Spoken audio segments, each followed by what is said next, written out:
Welcome to episode number 36 of the Let's Discuss Gaming podcast. I am your host, Triple J.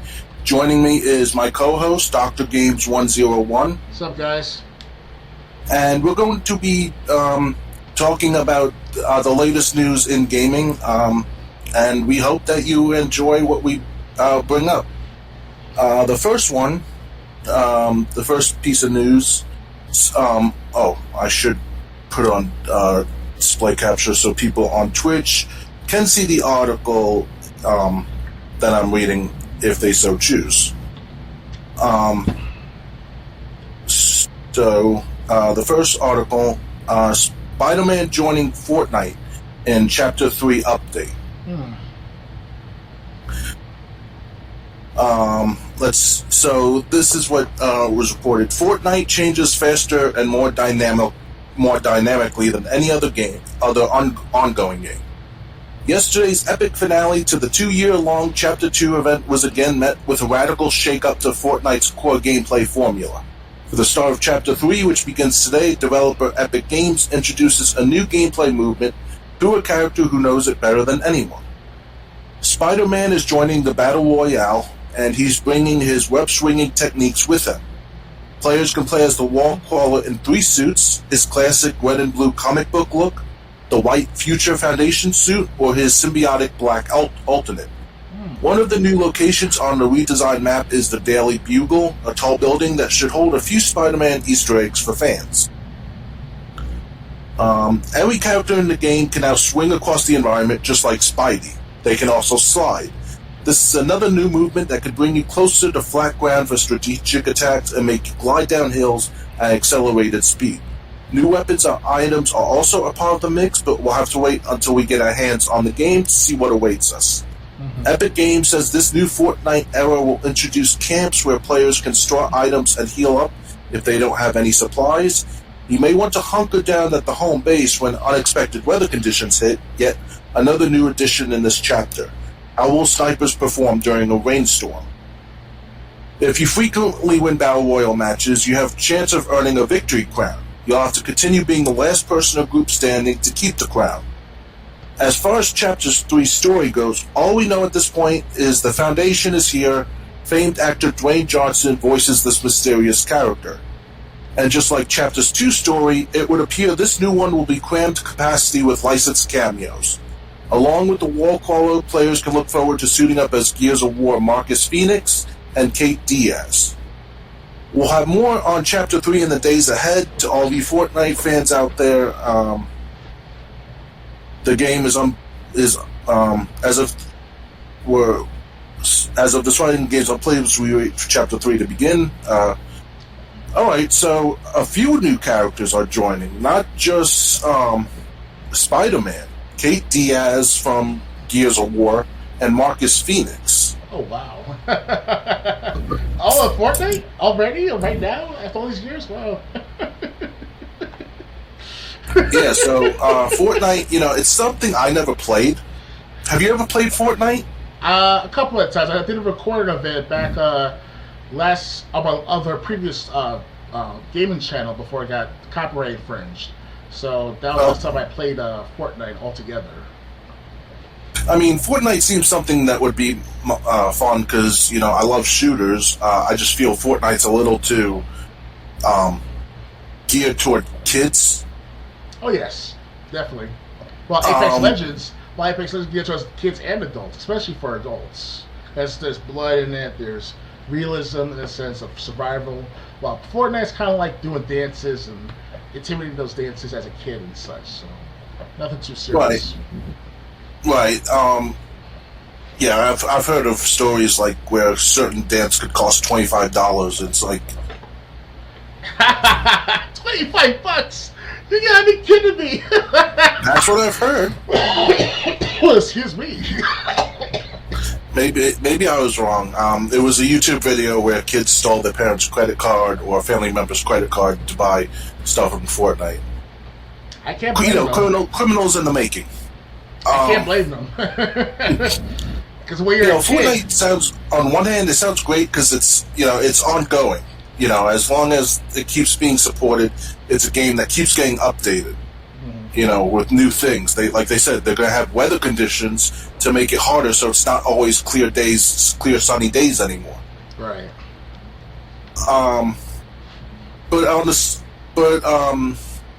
So what do you think of this?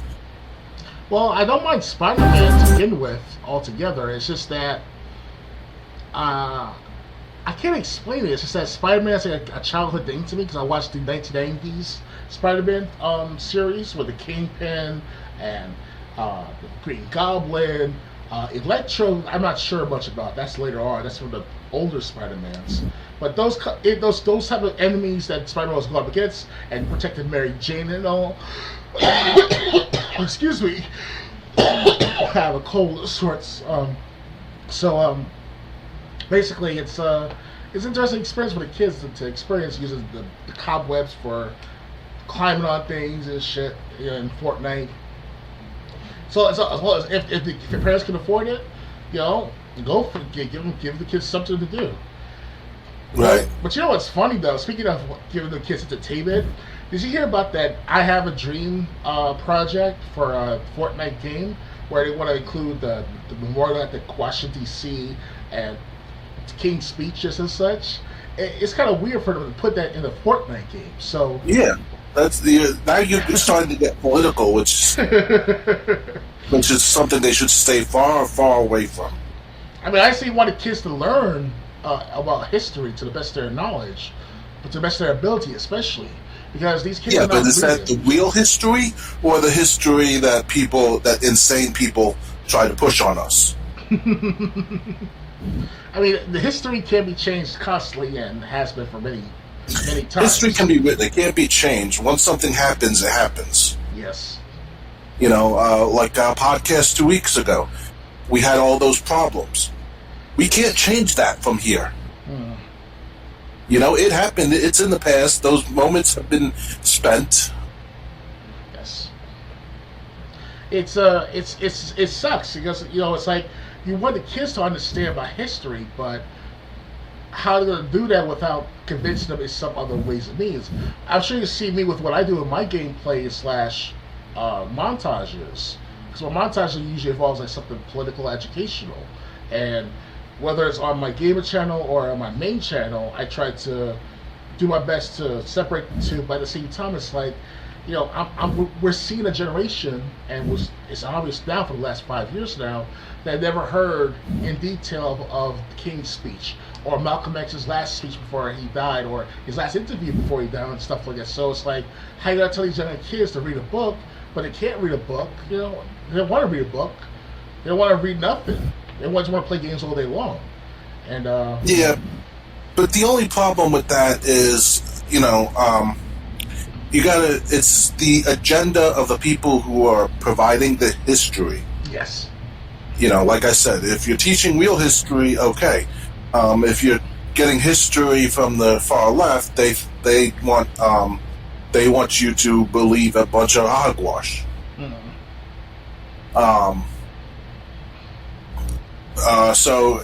But anyway, like I don't want them to put politics in it. It's because on one hand, if someone really, really cares, they'll go out of their way to look it up. Yes. Video games and politics and even religion also, it should be like, worlds apart. Definitely. But anyway, so Spider-Man, Marcus Phoenix, and Kate Diaz all joining Fortnite. But we got also more Fortnite news. Let me...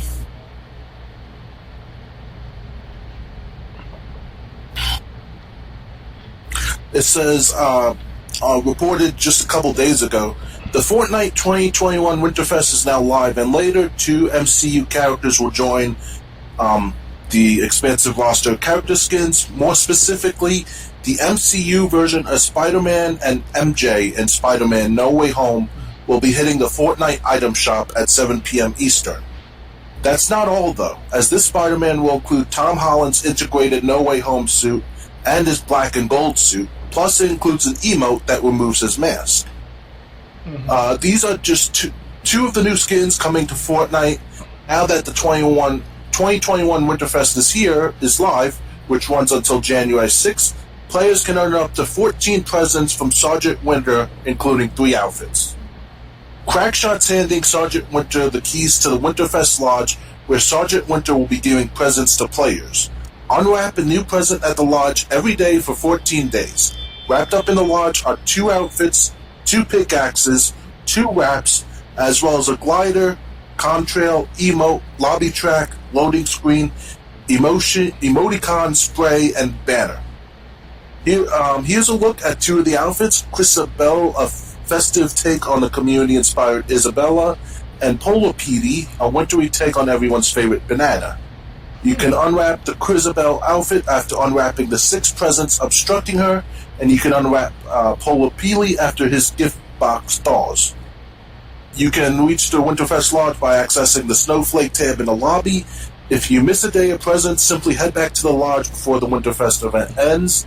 As you might expect, there are some quests every day for the next 14 days, starting from the 16th. Sergeant Winter will announce a new quest in the quest page, and each nets you some XP. If you complete 7 before the event is over, you'll unlock the Snowmando board glider. And if you complete 10, you'll get the Frosty back bling. Fortnite crew members will receive the Golden Look board glider for logging in. You can check them out. These are the pictures of them. If that's not enough rewards for you, jump into the featured creations in the Winterfest tab next to the Discover tab. Play 2 hours of creator-made maps and games, and you'll receive the old cracky emoticon, Yamasilto spray, the Merry Marauder banner, and the 2022 New Year's banner, as pictured below. The final piece of tonight's Winterfest 2021 news is the addition or reemergence of previously vaulted items. Returning to the island are the chiller grenades, snowball launchers, holiday presents, and the sneaky snowman disguise. If you haven't yet jumped into Fortnite Chapter 3, catch up on everything you can in the Web Slinging Season 1. Then read how Fortnite is being developed in Unreal Engine 5. Then check out the Gears of War skins. There's a 5th Unreal Engine version already? Wow. Yeah. All right. I mean, it does work well with Fortnite, the Fortnite games. So yeah, it's not plausible, but it's acceptable to the kids out there. And I mean, I'm not a big fan of Gears of War per se. I played a good, decent campaign with my friend Enjoy Gaming, my gaming confidant, I like to call him.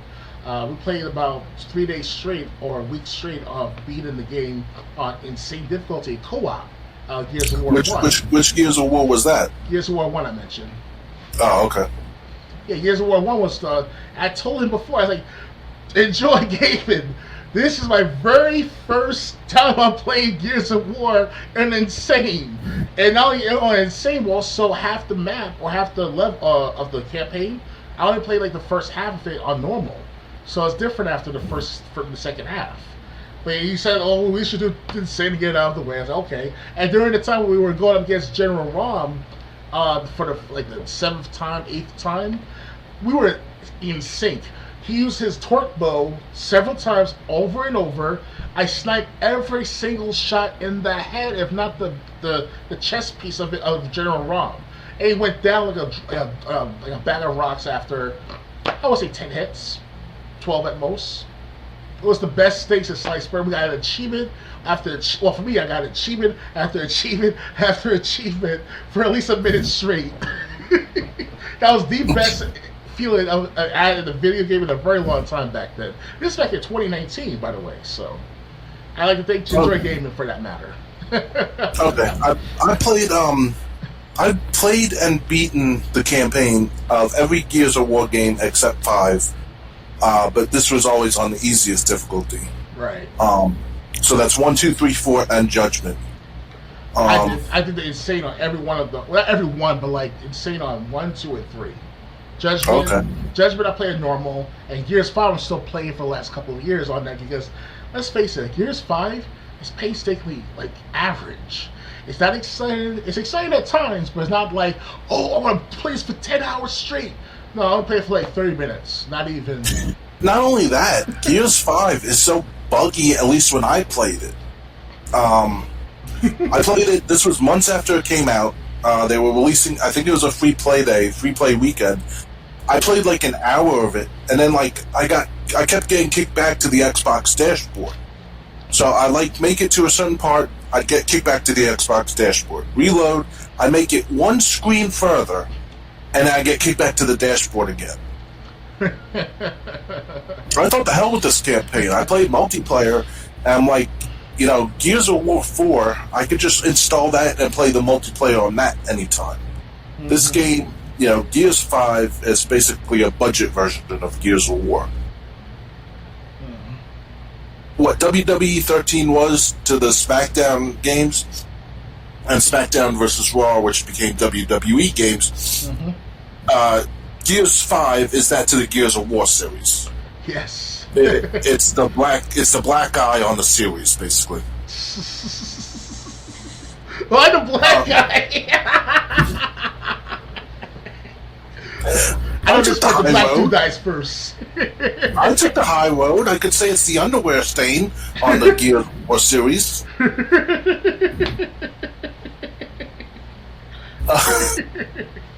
Nice one. But nice back to Fortnite. So basically they're adding a lot of stuff, and these additions. We're recording this on the 18th of December. These additions. Excuse me. These additions, you know, just hit a couple days ago, so there's still time for anyone who plays Fortnite to capitalize on these and start the quest and everything. So basically, yeah, if you haven't played Fortnite or if you're waiting for an update, there's a lot more stuff to check out. If you haven't played Fortnite, at least in the last couple days, and apparently there's a lot of stuff you can get too, including, like they said, items that were previously unobtainable. You can now earn those if you choose. Right. Ready to move on? Ready indeed. Okay, the next one. You can't replay missions in Halo Infinity, but that might change. Yes, that's what I heard from my other group of friends, because they said that, I can't go back to that mission because I know there's an Easter egg or some sort of achievement I can get for doing something at that level, and that's what happened. Now, for example, as far as me is concerned, I never had that experience to go back yet because I only played the first 20 minutes so far of the campaign, and the campaign of itself is all right. I can't complain. Hopefully, as time goes along, I'll see better and better cutscenes and gameplay and immersions. Right now, it's just that it's your typical run-of-the-mill of FPS game for the time being, in the campaign aspect, that is. So, for now, for myself. Like the headline is, you can't replay Halo Infinity campaign missions, but 343 Industries is working on a feature to change that. The article goes, you should really savor and enjoy the campaign missions you play in Halo Infinity when 343 Industries' latest sci-fi shooter goes live, because it'll be the only time you can play them on that save file. That's because you won't be able to replay campaign story missions in Halo Infinity on a save file where you've already played those same campaign story missions. In order to replay those missions, you'll need to start a fresh save. This might be frustrating for completionists, as the campaign mission features collectibles that are easy to miss. If you miss one, you won't be able to go back and get it after you beat the mission. However, 343 Industries told The Verge that's looking to change that. We haven't announced a date, but that is being worked out, 343 Industries Associate Creative Director Paul Crocker told The Verge. We want to have replay that works well, and when you have a more open game, it gets a lot trickier. So we made a decision to improve the quality of the single-player campaign to ensure that, as a foundation that's as strong as it possibly could be, so that we could then add the other features back in. If you're looking to complete Halo Infinity completely and unlock all the campaign-related achievements, it sounds like you might want to keep a guide handy just in case. While waiting for this to go live, which is happening a little later than you might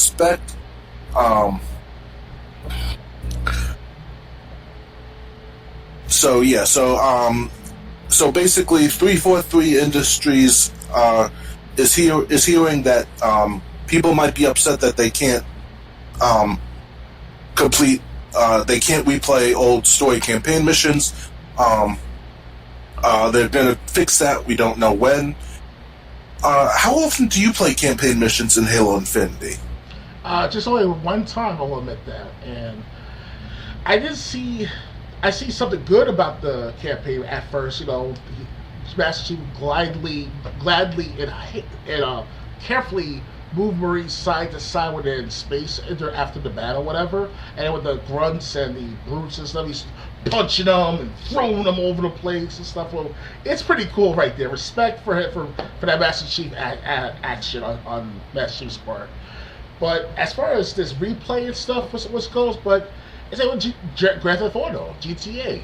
Back in GTA 3, 4, and GTA 3, Vice City, and San Andreas, there was no replay of the missions. You only play it one time if you finish the mission on time, and also successfully, you move on to the next mission. We never had that kind of technology or that ability to do that with most games back 15 years ago. So these younger gamers are like, they've never seen this before of what we experienced. So it's kind of like a whatever factor in my perspective. I will admit that, because I never had the ability to go back to GTA games or missions in the game that is for the first time ever in a while, whatever the case may be. So I mean, Halo Infinite altogether is all right game to play, especially the multiplayer. But the campaign, people say they're not there for the campaign. So, all right. Well, I've really never gotten to the Halo campaign missions. I think I maybe played Halo 3 all the way through. That was it. But I mean, there are people out there like the YouTube channel, The Completionist. He basically plays games, reviews them, but also does everything in them. Mm-hmm. Like when he reviews Grand Theft Auto 3, he knew how to get every small package. He knew where every secret package. He knew where everyone was. He knew where all the extra missions were. Without reading not reading one book, a strategy guide. He knew how to get He knew how to get everything in the game, basically. Without those strategy guides, or without those guides from others. I never saw him use a strategy guide on camera. Okay. So, you have to memorize everything. That's a lot right there. Yeah. But I mean, there are people out there who obviously want to get achievements. They want to get every collectible that you can possibly get. Mm-hmm. So, I mean, it's obviously the replaying missions is only going to benefit really those people. Obviously, people, if 343 can make this happen, they should. But like you said, when we play Grand Theft Auto games or Red Dead Redemption or Max Payne or anything, we beat the mission, we go on to the next level. Mm. But if Halo Infinity has collectibles, you want to get all the collectibles you can too. Oh yeah. Because I mean, I brought up the Max Payne example. Think about it. What if you start the next level again, and you have no painkillers, but you missed a bunch of painkillers as you were exiting the previous level? Yeah, like 4 of them. I did that. That happened to me at least one time. So. Yeah.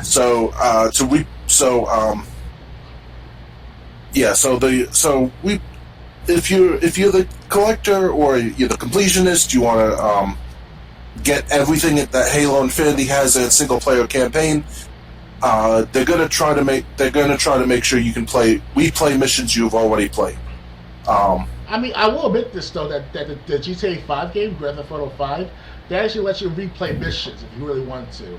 So I give them credit. Yeah, back in 2013, I saw this, and I saw that feature after defeated, because it was a mission where I like this mission where you get to go against not all of the LAPD, but some LAPD officers will shoot you like crazy.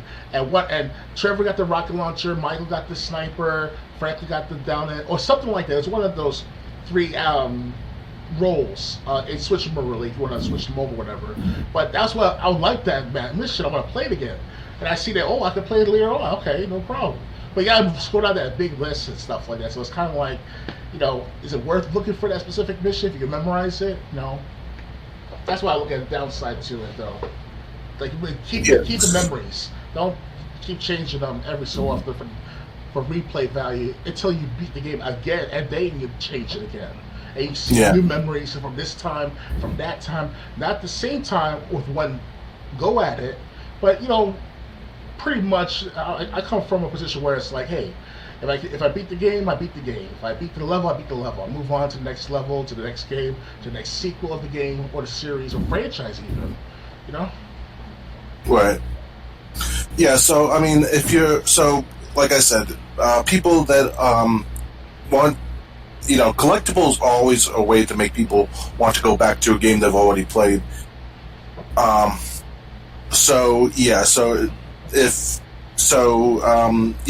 If you're a big Halo campaign player, which I didn't think there were that many of, you'll be able to replay missions. We'll just have to wait to find out when. But at least it's something 343 said they'll deliver on. So that's good news.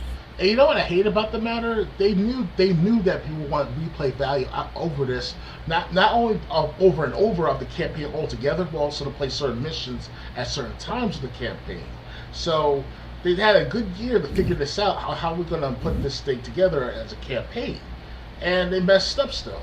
I mean, the lack of content, the bare bones at launch, very few maps. The maps were already placed over and over. Prior to the summer of 2021 even, or around the summer of 2021, excuse me. And they knew that this was all going to come to play if they released the game, or the multiplayer, at least 6 to 10 days or 15 days prior to the official launch of the full game. So there's a lot of that's shadiness, but a lot of laziness in the game industry. They don't want to come up with the complete games, complete features, what to do, and people will lose interest and move on to the next game or not buy the battle pass anymore. That's the major downturn with the multiplayer. It's the battle pass. They set it up months after they mentioned what they're going to do with the battle pass originally, and the original battle pass is supposed to be where you can earn through experience points and exchange your levels, or exchange your experience points, or exchange your unlockables with other unlockables. So you do a switchable. You don't get everything, but you get switched back and forth every few days, few weeks. Something like the guy was explaining on the streams on YouTube back in the summer. So I don't know what to say about that matter. All right.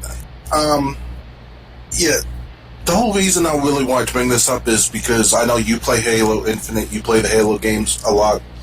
That's why I wanted to bring this up. But I'm glad you brought it up that, other franchises we can't go and replay missions, but a lot of those there's really no reason to go back unless you just wanted to replay the game.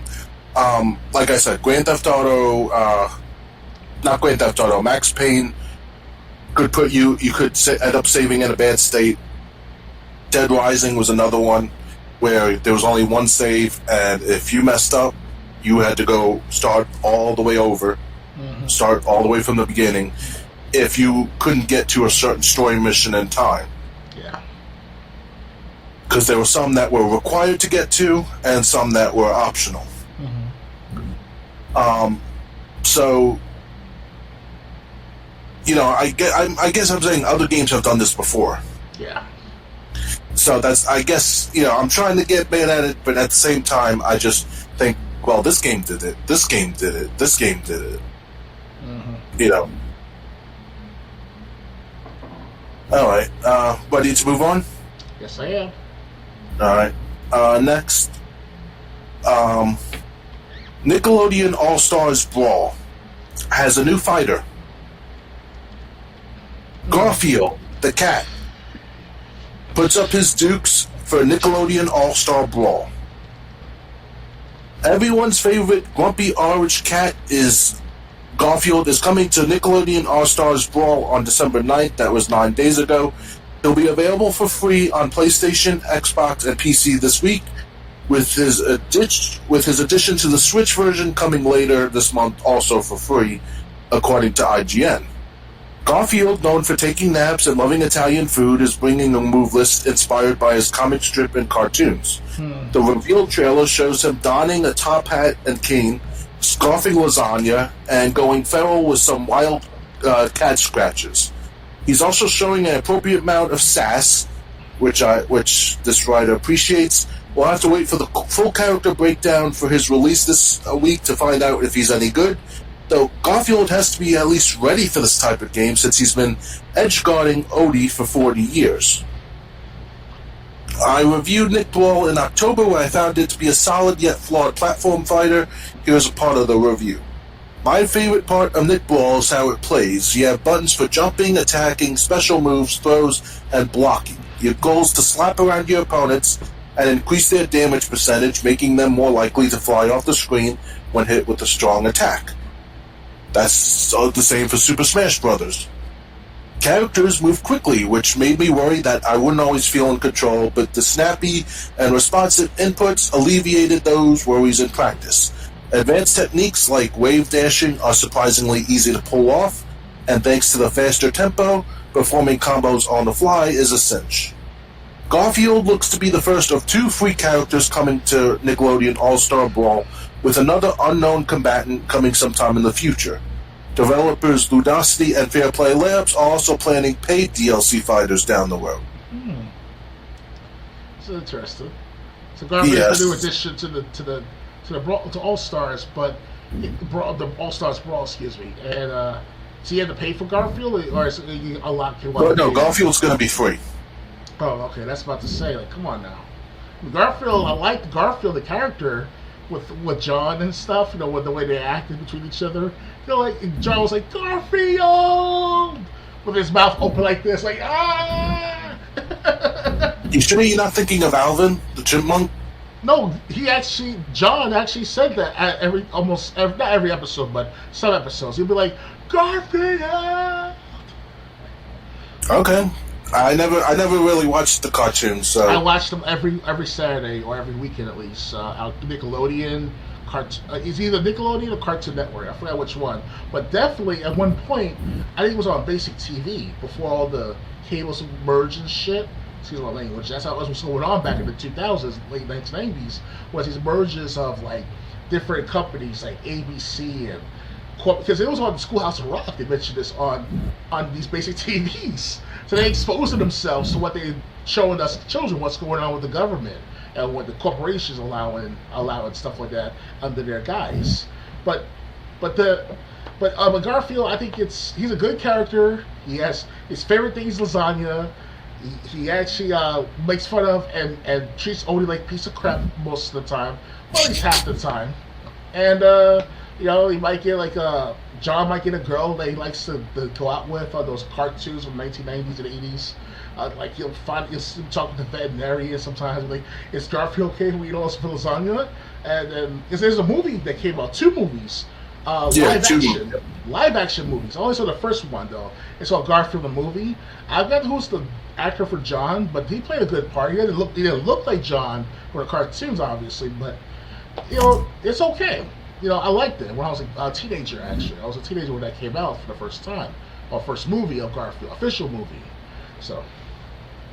Yeah, honestly, in my opinion, Garfield's kind of a weird choice. I mean, what next? Are they going to bring in Alf? Alvin the Chipmunks, maybe. No, ALF. Oh, Elf. Oh, that guy. Okay. Yeah. Was he on Nickelodeon? Really? He was on Nickelodeon? No, he wasn't. He was prime time. He was I think basic ABC TV. Or NBC or something. The basic TVs, yes. Yeah. But anyway, Garfield's kind of a weird choice. I don't know many video games that featured Garfield.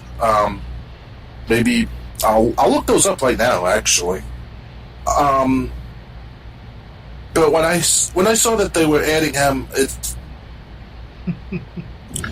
When I saw they were adding him, I just thought, wow, he has had a lot of games.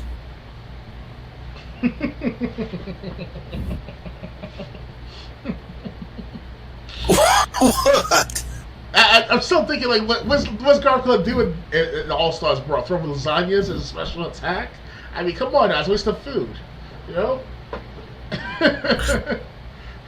Lasagna mode! I did not know they made this many games off Garfield. I mean, okay, the first, like, half dozen were, like, just for computers, like Apple II and stuff. Mm-hmm. But there was one for Game Boy, one for Sega Genesis and Game Gear. I heard about that when I was a kid, yeah. And then PlayStation 2, he had a game. Oh, wow, nice. Game Boy Advance. Unfortunately, and then, by the 2010s, Garfield's a thing of the past almost. After those two movies came out, it died. That died, but it's just like no one doesn't mention it among the gaming community, let alone the TV watchers. You know, hell, I think I told my aunt about this. I told that Garfield. We saw Garfield sometimes together on when I was a kid. It was funny to me, and you know, just I guess the kids today don't. I'm not saying kids altogether, but the gamers of today altogether as a whole don't talk about Garfield to begin with, whether it's video games or just TV shows. Yeah. So Garfield is joining Nickelodeon All Stars Brawl. Does this make you want to? Does this make you any more interested in the game, or? I think I want to buy it too, but it's only for a PS5 and a PC, right? No, I don't. I think it's good thing I didn't close it yet. They don't specify. They say PlayStation, Xbox, and PC. Okay, and so I'll get it for the Xbox One if it's still there. That is, but for the Xbox One. All right. I mean, but it is kind of weird because I was also thinking, what kind of attacks does Garfield have? I mean, what I remember from the cartoons, and I didn't see that many of them, but I did see like one or two episodes. Mm-hmm. Garfield was like,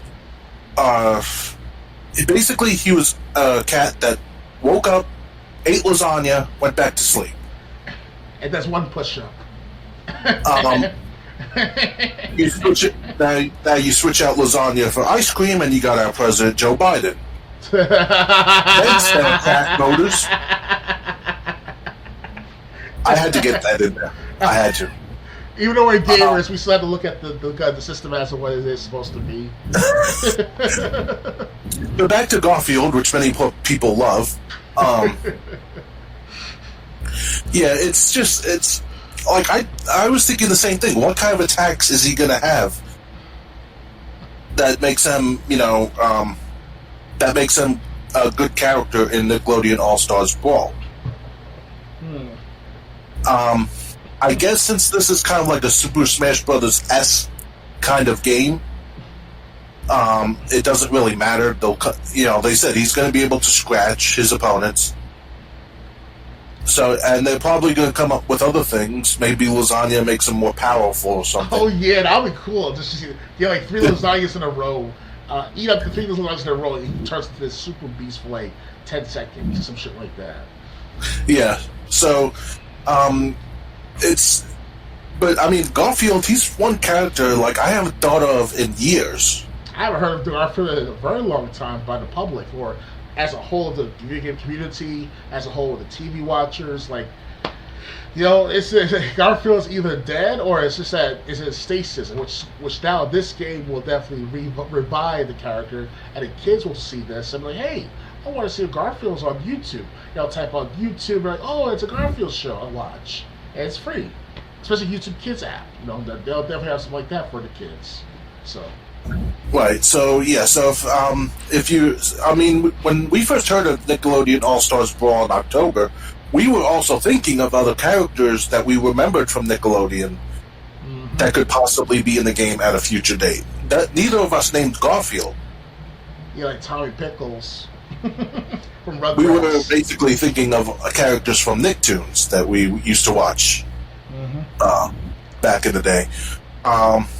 Yeah, but you know what? Garfield's a great choice, and I'm really interested to see who else they add. Because they said there's going to be one more person coming for free, and I want to see, I want to see who they have in mind, or who they were able to acquire the license to have in their game. That'll be interesting. I wonder if it's going to be who's going to be. I want it to be. Who am I thinking of? Oh, Hunk. No, Hunk. What's his name? Carl. Whoever Unreal Muscle with the two eyeballs holding them on his two hands. Is he part of the Nick Star's Bro right now, or that's later on? We didn't. I don't remember him bringing. I don't remember his name coming up. So. Okay. Yeah. So. That was an interesting character because he lost his eyeball throughout the city, and he's trying to look for it and stuff like that through looking at his other eyeball. It was an interesting feature, a character they made of him in Our Real Monsters. They got Icarus, they got the candy cane lady, you want to call her? Oblina. Oblina. As you can tell, it's been years. I haven't watched it. I don't know too many candy canes that are black and gray. Oh, they're out there, licorice style, the licorice flavor. And if you did show me a black and gray candy cane, I would not eat it. Well, it's licorice, It's like licorice with the black licorice, kind of like that. But yeah, I mean, we thought all the real monsters, the main monsters at least, should be in the game. Definitely. Rugrats, they said they were adding Reptar. They should have added Tommy Pickles to that. Hey Arnold was going to have Arnold and a Helga, I think. Yeah, so it's basic. I mean, I think they were adding some of the Ninja Turtles in the game. Yeah. Because Nickelodeon does own that right. Yeah, it's so hard to think of what they could add, because there are some franchises we don't know that Nickelodeon owns. Definitely. That they could take from. No one thinks of Nickelodeon owning Teenage Mutant Ninja Turtles. Yeah, that was new until like 2012, 2013. So but I mean, Garfield was definitely a name I would have never guessed, and I haven't gotten my hands on the game. Maybe if it's for the PS4, Xbox One original consoles, maybe I'll try it out at some point. Money's tight right now, but it's. But you know what? In a few months, it might even come out. On a free play day if it's on Xbox One. If not, I'll gift it to you. Okay. Yeah. Thanks. As a Christmas gift. As a Christmas gift. Like I said, it sounds like a Super Smash Brothers game, but that's the one thing when you promise new characters to be added, that always gets people most interested because they wonder who you're going to bring into your game. Mm-hmm. So, like Super Smash Brothers, we didn't expect to bring in like Fire Emblem and those other characters. What's it called? Wario, Solid Snake. It was getting better and better with every Smash Bros. Up until Ultimate. Rob the Robot. Yeah, Rob the Robot. Yeah. And there's also Samus. It was a given, obviously, eventually, because of Nintendo. It's from Nintendo originally. Then there's also Cloud Stripe. That was a brand new thing back in the Wii U version of Smash Brothers. So, all right. Anything's possible with this Nickelodeon's All Stars Brawl. All right, so Garfield's now in Super Smash, not Super Smash Brothers, in Nickelodeon All Star Brawl. That'd be interesting to see a crossover one day. Smash Brothers X All Star Brawl Nickelodeon. But anyway, it just sounds like something I would not play unless they have a story mode. Because like I said, it is kind of like a copy of Super Smash Brothers.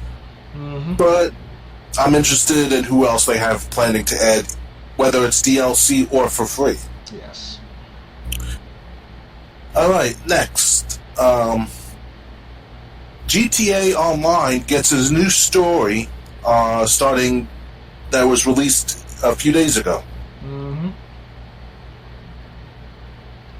Yep, I heard about that.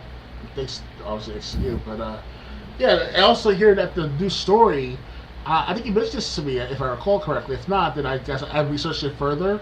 That Dr. Dre and Lamar will team up. So Dr. Dre is a real character, a real person. I think it's Dr. Dre and Franklin. Yeah, Dr. Dre. Okay. You're right. It's first Franklin. But Dr. Dre is an actual rapper in real life. He's a producer for Eminem's music back in the 2000s. So, right. To those that want to know who's Dr. Dre, he was a rapper and now a producer for many years now. And he's going through a certain divorce with one of his wives he had, his most recent wife. So that's what I hear from someone by the name of O'Shea. Just keep it that short. So. Okay, well, this is the article. Says Franklin and Dr. Dre star in The Contract, a new update for Grand Theft Auto Online. GTA Online is getting a new story-driven adventure starring Franklin, one of the protagonists from GTA 5. The Contract catches up with the master of yee haircuts and tosses Dr. Dre into the mix for what looks to be a wild adventure. The Contract is a free update that takes place a few years after the events of GTA 5. After knocking over the Union Depository, Franklin has founded his own celebrity solutions agency, F. Clinton and Partner. His business aims to help Vinewood's rich and famous solve their first world problems, and Franklin needs a partner and a major client to get it off the ground. That partner, of course, is you, and you're hooked up with Franklin thanks to a mutual contact, Lamar Davis, best friend, internet meme, and now aspiring cannabis entrepreneur. DJ Pooh also reaches out to Franklin to connect him to the perfect client, Dr. Dre. You see, Dre lost his phone en route to Cayo Perico and contains his unreleased music. The phone has fallen into the wrong hands, giving Clinton and Partner the perfect job to make a name for themselves. Rockstar says the ridiculous adventure unfolds across Franklin's old Los Santos stomping ground to FIB offices to rowdy mansion parties. In addition to teaming with Franklin, you'll partner with Chop the Dog and hacker Amani to recover Dr. Dre's phone and prevent his fresh beats from being leaked to the world. The Contract launches in GTA Online on December 15th, and Rockstar promises to share more details in the coming days. The publisher is already teasing new weapons and vehicles alongside a new radio station, and first-of-their-kind updates to existing stations. Yes, that includes exclusive new music from Dr. Dre himself. This probably explains Snoop Dogg's comment from October about Dr. Dre working on new music for, quote, the GTA game that's coming out, end quote. As a reminder, this is something different. GTA Online is shutting down on PlayStation and Xbox 360 on December 16th. So a lot to unpack there. Yeah, you want me to talk about it a little more about this shutdown? I'd love to talk about it. I mean, like, I'll be first. If you want me to do it first, that is. All right.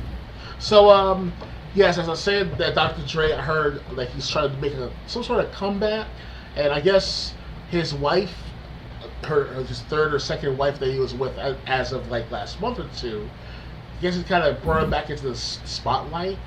So whatever happened with him and making music for the GTA 6, as well as for GTA Online, then that's a good thing then. And he's not taking advantage of it, but at the right place at the right time, it all comes to fruition. And it's all in for Dr. Dre. He may be old to most of the rapping community, the ones that listen to raps and stuff. Most of the time, like Lil Wayne, Nicki Minaj, Jay-Z. Jay-Z is old and up in age as well, but Nicki Minaj and Lil Wayne, what's his name? Montana, Future, all these rappers, they have to respect Dr. Dre to some extent for doing this. Because we never heard of Dr. Dre in how many years since with Eminem collaboration. You remember that song "Guilty Conscience," right? When we saw that together, we saw that in our at your place when we were teenagers. And it was funny as hell to see this. It was like the scene where this 15-year-old with the 22-year-old, and also the construction job and cheated and stuff like that with the wife and all. It was like, you're like, what the fuck? You said that music video was kind of like The Matrix. I remember that.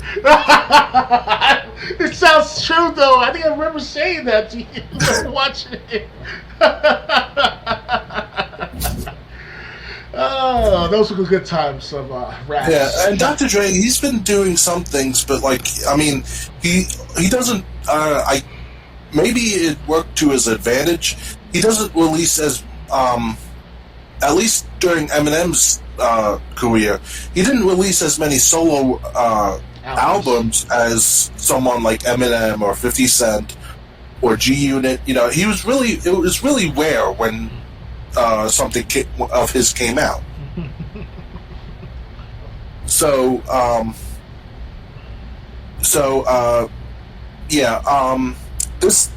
Listen, I love updates to new games. This is going to be free. So yeah, I could just imagine the trouble you're going to get into in this adventure as Franklin or as Lamar, whichever one you play as. We should do a Christmas stream of GTA Online. You and I, Triple J. I don't have GTA. I don't even have a copy of GTA 5. Oh, it was New Year's. Well, I'll give you some money to get the discount or gift it to you. Because it's coming out New Year's, that'd be a great timing to play it together and show off the new features of Dr. Dre's music and such. So that would be cool to play. The thing is, and I guess GTA 5 for Xbox One can't be that expensive. The cheapest on off sale was like $30 with the shot card. I got mine for about $50, about $45 with the shot card back in 2018. So. Oh wow! I would expect it to be a lot cheaper because keep in mind this game came out in 2013. But don't forget, there's an Xbox One version of an upgrade to it. Yeah. So they actually had to have sales. The recent sales as of the last year before, and this year especially, was around $15-$20 with the shot card, about $25. So it's not that bad. Got to try to make money off of it still. The GTA Online, right? And also 5. So. Well, I mean, it sounds like a great adventure. I would love to play it. I don't have GTA 5, but one thing that I've been kind of avoiding, I'll bring it up now, is them shutting down the online update. Is shutting down online basically for PS5, for PS3 and Xbox 360. Now, before anyone starts, yes, I know they're old systems, but think about it. In 2013, Xbox One and PS4 were not out yet. If you bought it on release day for PS3 and Xbox 360, you still paid $60 for the game. And now it's like, oh, it went on the old hardware, although that was the only hardware it was out on when it first came out. So if you don't have it on the new hardware, sucks to be you, online turned off. That's one thing I don't agree with. It's like, couldn't they have kept online going? Because, what you're punishing people who were so hyped to play your game that they wanted to try it out on day one. Mm-hmm. Xbox One and PS4, if I'm not mistaken, came out in 2014. Yeah, but holiday later. Time, 2014. No, it's 2013 in November they came out PS4 and Xbox One. Remember, because GTA came out in September of 2013. I was there at the GameStop in 2013 in September. And it was October 2013. That was when GTA 5 was released. You serious? It's not September? It was October. Okay, October then. I'm sorry, guys. Excuse me. It just feels like it was different because everyone was there in my town to get their copy in person. Back then, this was like when Amazon was just rising to the ranks of online shopping. So everyone was going to the stores first, and then now for the last 5 years, everything's online. Digital. Well, was it September? So. It seems September. Hold on, let me check. I can.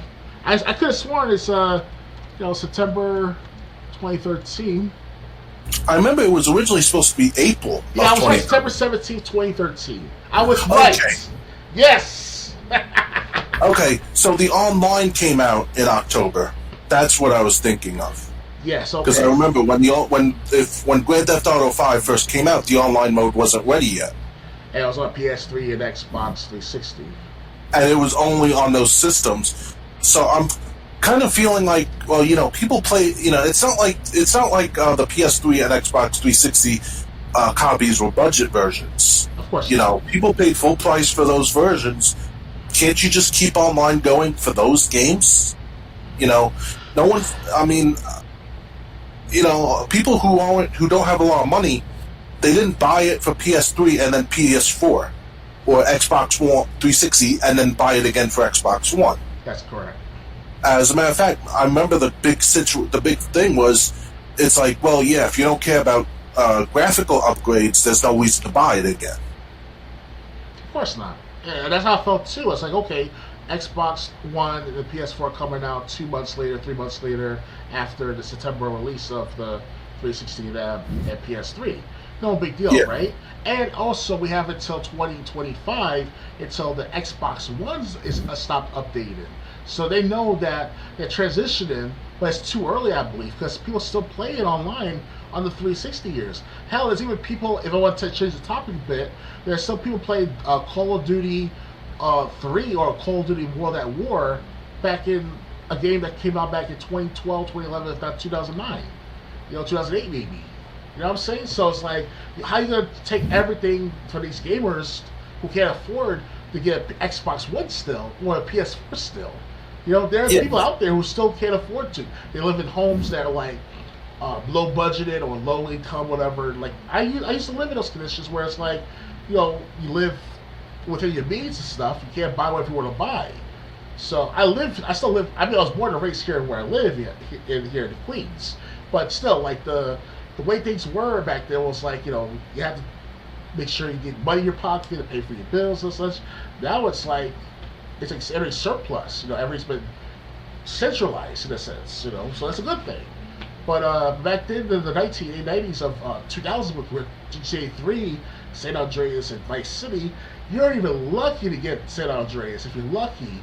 Out of all two others, because my mom wanted me to work. So imagine the teenagers at the time, who are teenagers now, who can afford to get these. They finally got the game back in when they were kids, the GTA 5. But by the time they reach like 17, 18 years old, they still can't get that new game on PS4, Xbox One version yet because they haven't got a chance to work yet because of the economy. So I know the feeling. I really do from these guys. So. Yes, and especially on a time like today where inflation is, hurting a lot of people. It's just, it's just really a problem. If it was the beginning of 2021, that'd be a different story. Things were actually starting to get better then. Mm-hmm. Of course, we hadn't transitioned to the joke in office yet, but I digress. The beginning of 2021, I have to say, it looked like things were returning back to normal, whether Republicans and Democrats liked it or not. My writing job was starting to have more frequent work. I'll tell the story. The website where I get all my writing jobs from. I remember I checked right when the pandemic began. It was sometime in March, second, third week of March, and they had like pages of assignments: page 1, page 2, page 3. On any normal day, there'd be like 14, 16, 18 pages of jobs to pick. Because, if jobs weren't claimed by someone, they stayed on there. Mm-hmm. So on March, right at the beginning of the pandemic, when it started to hit the United States hard, when WWE and All Elite Wrestling had to start performing in empty arenas, I'm talking, because it hit other countries first before it hit the United States. Yes. I went to my writing job, and there were 3 pages of jobs. Page 3 had 1 job on it, and page 2, the only reason it had 10 jobs on it, it was the same from the same person about the same thing, a blog post about some mobile game. Well, I didn't play that mobile game, so I can't do any of these, so I was stuck with page one, and it was really hard to find jobs. It was the beginning of the pandemic, or at least the beginning of the pandemic in the United States. This is before lockdowns happened, or maybe right after lockdowns happened. Back when we believed 2 weeks was all we would have to lock down for. Yeah. And now, but like in February of this year, it looked like things were getting back. Things were getting better. I was finding more stuff to do, more jobs to do, and now it's back to what it was last year. Mm-hmm. Now holidays are partially to blame for that. Everything wraps down around the holidays. Yes. But at the same time, the website that I used to test websites for, I also made money off that. They haven't had a job. They haven't even had a questionnaire for me to fill out like in the last 3 months. But then again, in this economy, you would earn $10 if you tried out the website. I'm sure the company that user testing that you paid the website, I'm sure they made at least $10, if not more, to host your website so someone could try it out. How many people have money, that kind of money nowadays, to have someone give a review of their website? Mm-hmm. That people are looking at that $20, $25 and they're saying, I have to put this towards my grocery bill, or I have to put this towards this bill or that bill. I can't, Yeah. And so that's actually two things that hurt me, because I make some money off user testing, and then with my writing job, it was something. But the way things have been, and now and I just feel like Rockstar didn't take that into account, because if you bought Grand Theft Auto 5 and you didn't care about graphics like I didn't, yeah, you release the game on a console on its way out. You should still support that game. I know, because not everyone has the money to just go out and buy it for PS4 and Xbox One.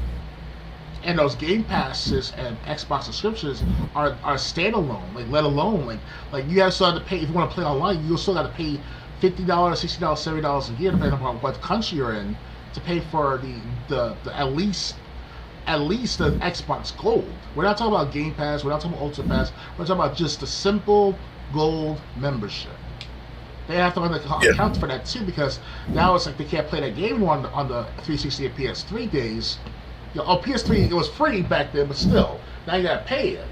For every console now. Every console has a subscription service. So now it's like, you can only play the story mode if you're on the 360 game console or such and such, or even on PS4, Xbox One still, because you only can do only for so much internet, or only for so much, what's that called, subscription services. So it's one thing to have the internet, it's another thing to pay for another subscription for them to play the game online on Xbox 360, PS4 now. So it's kind of like, you're killing people, not literally, but you're killing people's ambition to buy the next game, because now it's like, why should I? Oh, sure, there were sales. There were sales up to the cheapest one I saw so far was $20 without the Game Shark card, and $25 with the Game Shark card. Something like that. It was some kind of pricing. But hopefully next year, when they transition further into the Xbox Series and the PS5, now they have to literally put that discounted price. It's like beyond the yin yang. Like, you gotta be like cheap as hell, not cheap as hell as a company, but make things so cheap that they have to buy the PS4 and Xbox One versions. Right.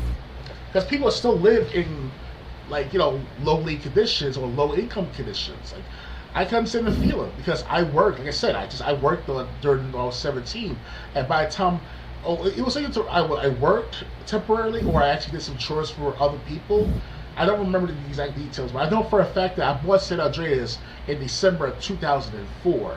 So, and for the first time I played it, I played 9 hours straight of that game, and so it was worth it. It was one of the best games I played back then. That's how the immersion I wanted to be, where you play hours upon hours, you lose track of time. I can't do that as I used to with games of today. Maybe I can. Maybe not game of today. Like the only game I've actually played today was Saints Row 2. Because I never beat the first 2 Saints Row games, just 3 and 4 I beat. And Get Out of Hell. Get Out of Hell? I'm sorry? That was supposed to be the 5th. That was supposed to be like the 5th game, but it just was not as good as the original as the others. Saints Row Get Out of Hell was basically Saints Row 5. Yeah. Where Johnny Gat and the FBI lady, I think her first name was Kenzie, got sucked up in a portal that took them to hell. Oh yeah. So, basically, Johnny Gat and Kenzie have to team up with a few people, and basically go toe to toe with the devil. And the whole reason they're going toe to toe with the devil is because the devil wants the leader of the Saints to marry his daughter. Oh. And Johnny and Kenzie are there to basically rescue the Saints leader. Which he was the president of the United States at one point, right? Yeah.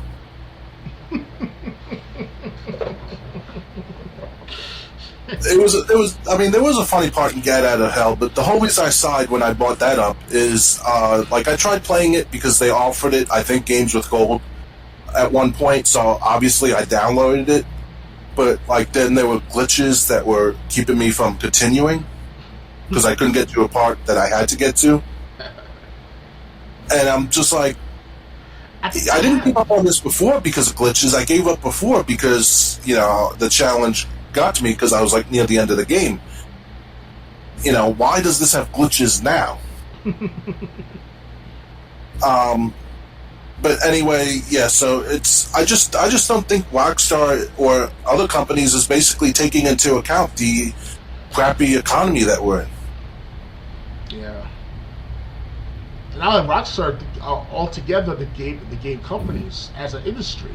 I understand they're trying to make money during this pandemic, especially last year, between the months of February and December specifically, because they try to release the Xbox Series and the PS5 for the holiday of 2020. They know that's a bad idea.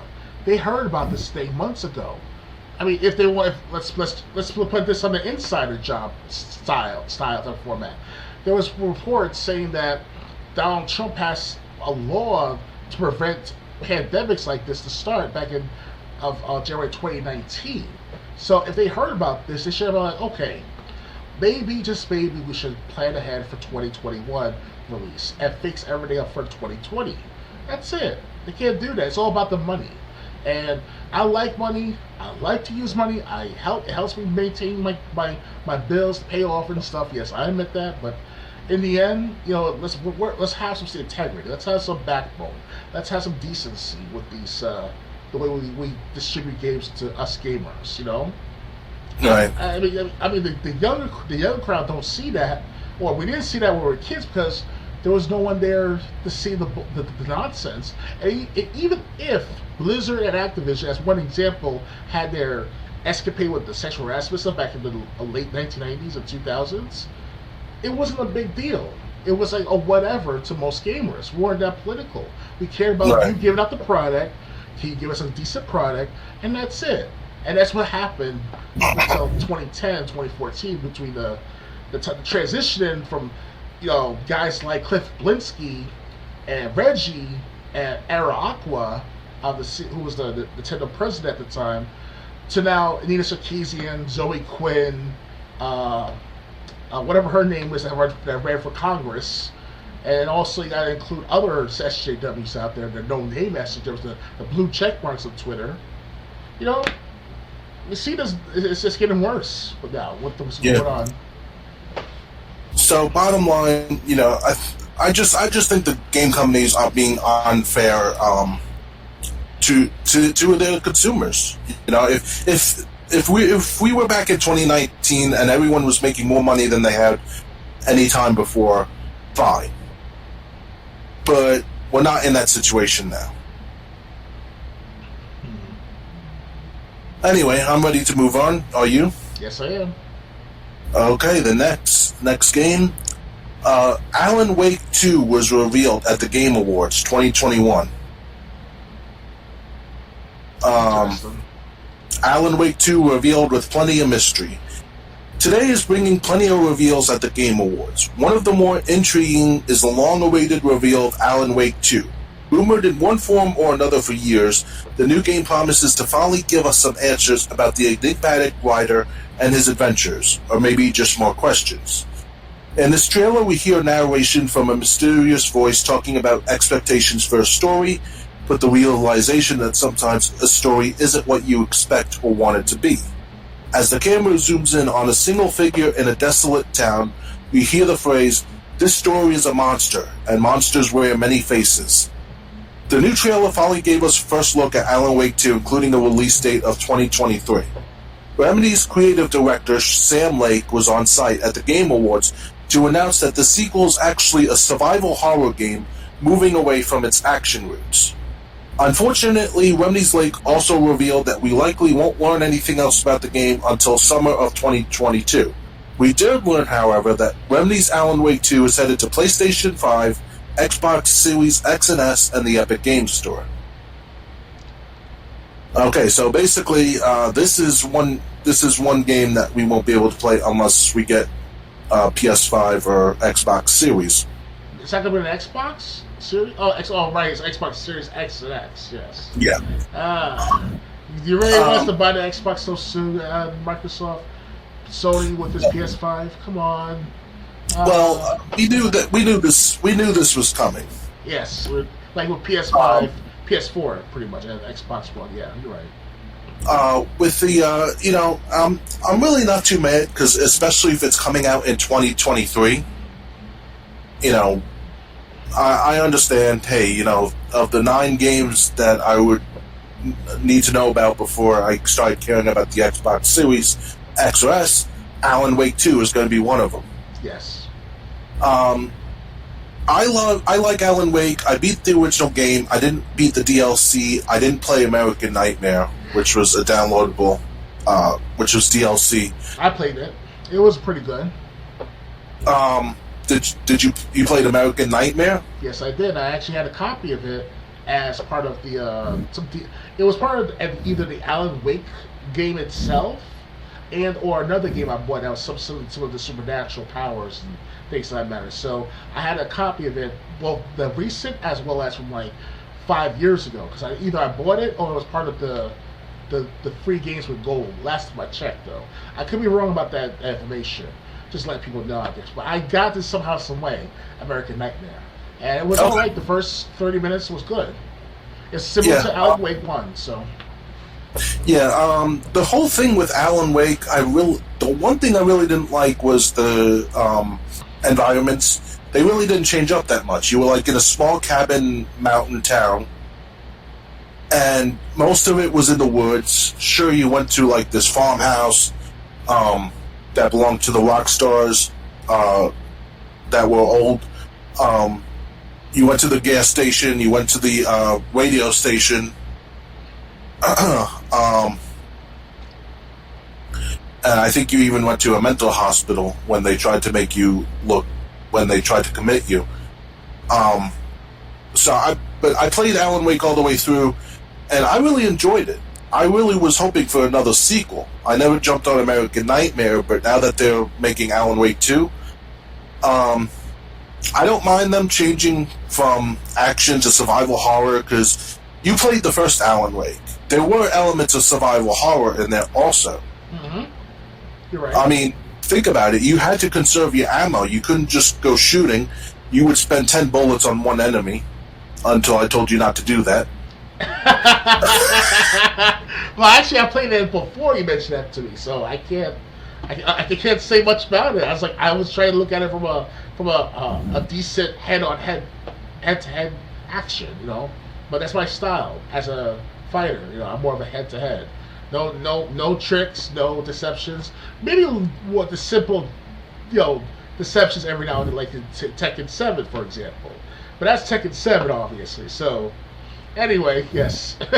I mean, I actually was a horrible player in Alan Wake for the first 10 minutes. but anyway, Alan Wake, which is the first one was a great game. If you've never played it for the 360 and you have a 360 or an Xbox One, I definitely recommend you play it. I do believe it's compatible with Xbox One. Yeah, that's what you played it on, right? Mm-hmm. Okay. So Alan Wake, it's a great game. I enjoyed it. I was waiting for a sequel. I never jumped on American Nightmare. I should have. Always meant to.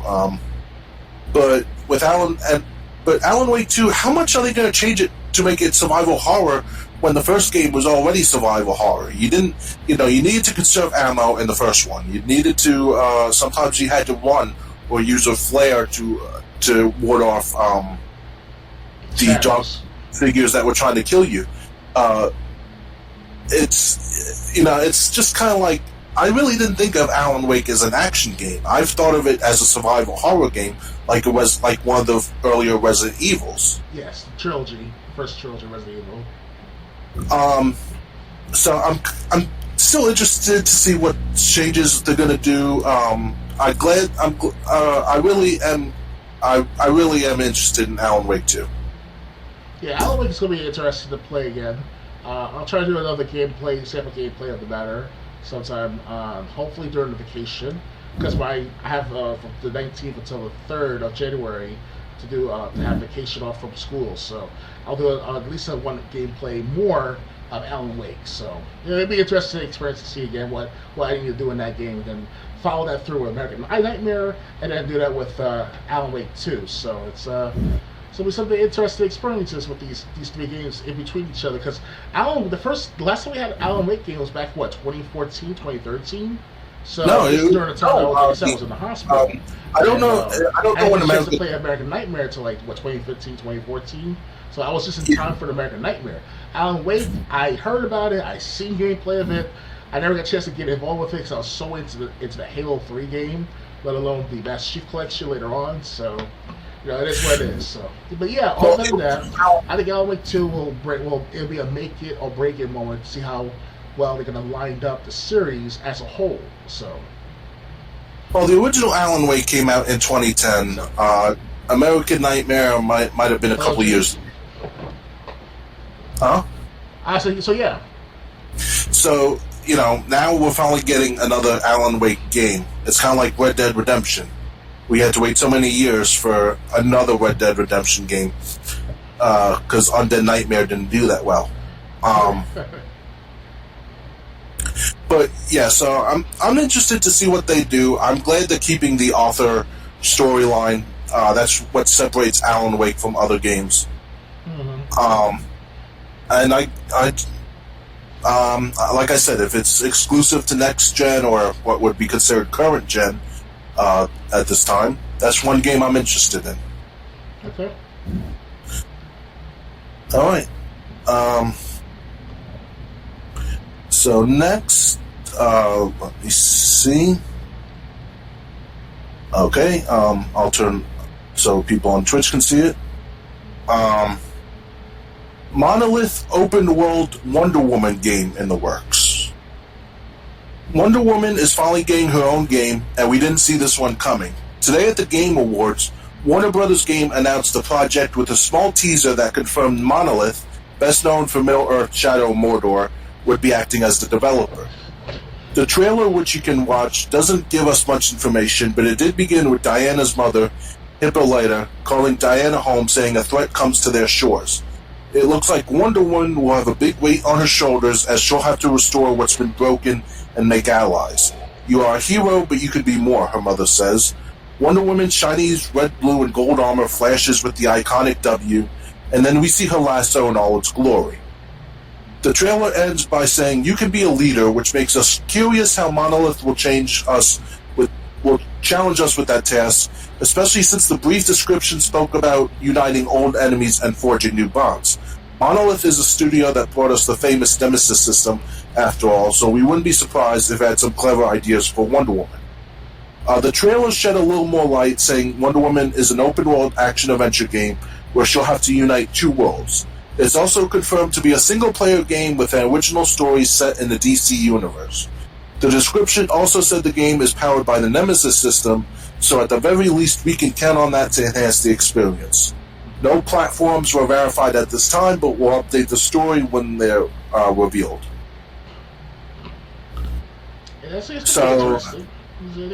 Yeah, a Wonder Woman game, we don't know what platforms yet. Definitely PC has to be. Probably. PC is probably a definite. Really, there haven't been that many Wonder Woman games. I can't remember any. I'm sorry, ladies. I'm sorry to the ones that really want equality and all in games, because the Wonder Woman was never really well mentioned for how many years up until Wonder Woman, the movie back in 2016, 2015, and then we had that last year or two, that other second Wonder Woman sequel, whatever that was called. I didn't see that one yet, and I was having a hard time seeing the first one for the very first time. The first 45 minutes of the movie was all about all woman empowerment and stuff like that. I'm like, they're making it too political. At the same time, they gotta back this story up with with background and with the Wonder Woman. So I didn't know much about Wonder Woman until my aunt mentions her back in the 1990s when I was a kid or almost a teenager, because there was a Wonder Woman TV show back in the 70s, and that was good. It was a good one. I was like, wow, I gotta see more of this. So, but now it's like they turned to this SJW, like I'm all woman, I'm every woman. You know that the You Go Girl, you name it. They screwed it up. Especially with added SJW elements to it. So it's like, the first Wonder Woman was like, okay, it's all right to watch, but now the sequel was worse because they said it was too very political. But now with the video game coming out, it's like they just got to come out with a third Wonder Woman movie, and this time they got to make it good. Because they did well. She did well. The same actor from those two Wonder Woman movies in Batman v Superman back in 2016. She did good in that movie. There was no. Oh, you mean Gal Gadot? Say that again? Wasn't Gal Gadot the actress? I'm not sure, but she's definitely a foreigner. Last time I checked, yeah, you might be right, and you definitely are right. And my son of things too, and she did a good in the Batman v Superman. It wasn't too political jargon in that.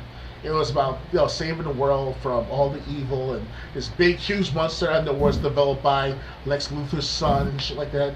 Lex Luthor's son killed his father somehow, and manifested him into this being that's huge and just all green or whatever the fuck it was. So my point is that I'm on off a tangent because the Wonder Woman franchise has been hit a critical blow like the Ghostbusters did back in 2016. So it's kind of like, what are they trying to do with these franchises for the last 5 years now? Is degrading and disrespectful to the original creators of these franchises, of the series. They're just like slapping us in the face, us comic book readers, whoever the comic book readers are. And I used to read comic books almost on a weekly basis at my local it's not a gas station store, it's like one of those corner stores, but it's in our local mall. It's an outdoor mall, and every week I go to the store and get like a comic book of Superman and Batman and stuff like that. They were trying to bring the sales in and the shock value into these comics. That Superman was being beaten up like by some guy in a green tank top and stuff like that. All this stuff is like, it was the right place, the right time. But this Wonder Woman, wrong place, not a good time. Maybe if they add a movie to it around this time, it might work. A third movie on Wonder Woman. If they can, make sure it's not too much preachy, not too much SJWs. They'll bring in Nita Sarkeesian in this. You know? Yeah, because that worked so well for The Last of Us 2. Yeah. I mean, if you're gonna incorporate a game like this with a third movie for the last movie as a trilogy, or whatever, okay, make sure you don't include, like I said, Nate Sarkeesian, Zoe Quinn. Don't bring them in because you're gonna screw it up all up again, over and over. They did Cyberpunk 2077. They did it with Ghostbusters. They did it with what other games out there that I can't imagine that have been desecrated. Oh, Ghostbusters, the video game, the newest one, that was actually pretty good. I'm talking about the movies. I'm sorry, I was talking about the Ghostbusters movie. The Ghostbusters 3 movie was bad. I mean, it was funny sometimes. You know, you got the actor, the black female actor. I've heard of her for many years. She was a comedian, so she's not that. She's funny at times. But other than that, she's also racist, from what I heard. I know that's the downside. That's the downside of her. You gotta keep on trucking. But well, anyway, my mother was a big fan of the 1970s Wonder Woman TV series. I've seen plenty of episodes. I enjoyed it. I did not see the movies. I did check the video game. She's Wonder Woman, not for any system, has never had her own video game. This is the very first video game that's specifically for her. Yes. All she's done is cameos, like Justice League Heroes, Mortal Kombat versus DC Universe. She's been in video games, but this is the first one that's dedicated to her. Mm-hmm. So, we don't know. We don't know what's really gonna. There's still plenty of information in the dark about this game. But I'm definitely interested. Mm-hmm. This might be the second game that makes me want to get a PS5 or Xbox Series, actually. If it's exclusive to those games, but if it's exclusive to those consoles. But yeah, they gotta just treat this with people. Have people who love video games make this game. Don't go for the SJW agenda, which is basically turns out to be a money loser every time people try to incorporate it. Indeed. NBA tried catering to SJWs, and they lost 2/3 of their audience. And still losing, I bet too. Trying to bring them back. Probably, yeah. And then they said, "Oh, we won't be doing, we won't be supporting BLM anymore." It's like you always chase them away. You always chase away your viewers. Reminds me of a little argument I got on Facebook with someone when Sony did they were doing the special dashboard for Bowel Movement. Apex Legends as well. and I said, I voiced my concern. I said, as a Microsoft gamer, this just is more reason for me to stick with Xbox, or it's another reason for me to stick with Xbox instead of going to PlayStation. Someone on Facebook goes, I'm sure your opinion really bothers them. And I'm like, just because I'm the only one saying it doesn't mean I'm the only one thinking it. If you think that's the case, why don't you ask NBA why they lost 2/3 of their viewing audience in a single year? Mm-hmm. I used to watch the NBA back in the 1990s. Michael Jordan, Scottie Pippen, Patrick Ewing, Iverson. Later in the 2000s, Carmelo Anthony, Dirk Nowitzki, and all these guys. By the 2010s, by the 2017, 2016, they were starting to become very political, and that's fine. They're trying to capitalize on this origination or original movement from the Black Power movement and things that matter. But it's been concentrated now to the corporate and government entities now, and they hijacked it. Yeah. And just some stats that I remember before they tried to go all political. The first championship game was the championship series was between the Toronto Raptors and I think the Golden State Warriors. Yes. Game 1 of that championship series brought in 14.5 million people. Next year, I think it was the Heat and the Jazz that were in the championship series. That game brought in 5 million people. Oh, that's literally like a way 75%. That's 2/3. And the thing is, the Raptors and Golden State Warriors in their series, as the championship games went on, they attracted more viewers. The Heat and the Jazz, if I'm not mistaken, if they were the ones in the championship series a year later, Game 1 was the only game to reach over 5 million viewers. Game 2, Game 3 started decreasing in viewers. Mm-hmm. That's what buying into the SJW agenda does for you. Yeah, I mean, back in the 90s, yes, there was pro-black movements. Yes, there was the white nationalist movements and things that matter. That's been in the making for how many decades since the Civil War and all. But the NBA, the NFL, the NHL, MLB, they never thought about putting all these political jargons or these political movements to their front line of their entertainment aspect. They should save that for the little people, quote unquote, the little people, because I'm sure they'll send it to us guys, like to the little people, quote unquote, and be like, let's just let them have the rest of the populace enjoy the show or enjoy the entertainment.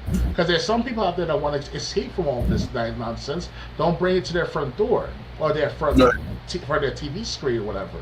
And I admit, I put the games of politics for the first 2 or 3, 4 or 5 years of my time on YouTube, but that was my little habit that developed over time because I was a reader of news and information when I was a teenager. Went to the library, read these newspapers and books and stuff, and all of a sudden, as I got older, I started incorporating my games into the politics. So it's like people don't understand where I come from, but I try to make it as relevant as possible to either side of the audience.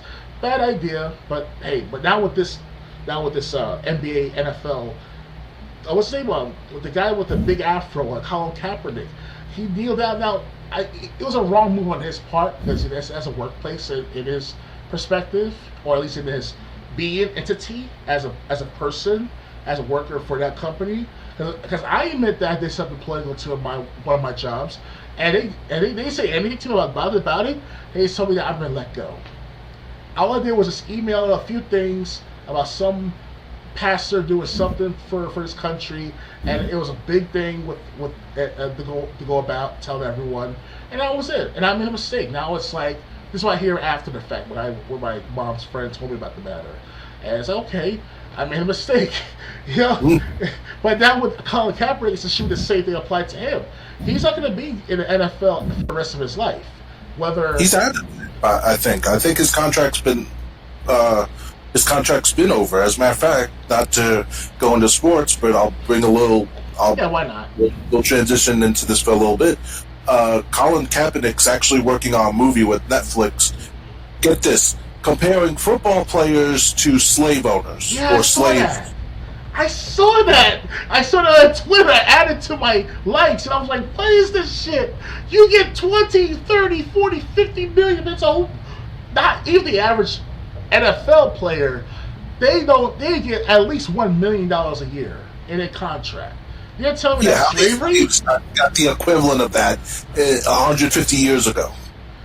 I mean, yes, it's about physical alertness, physicality, dexterity, agility, speed. Yes, it all incorporated. They measure you from head to toe, see how good you are as a player, and they'll do checkups, scans, body scans, you name it, to see if you're a legitimate fit, for football, whatever. That's how it goes.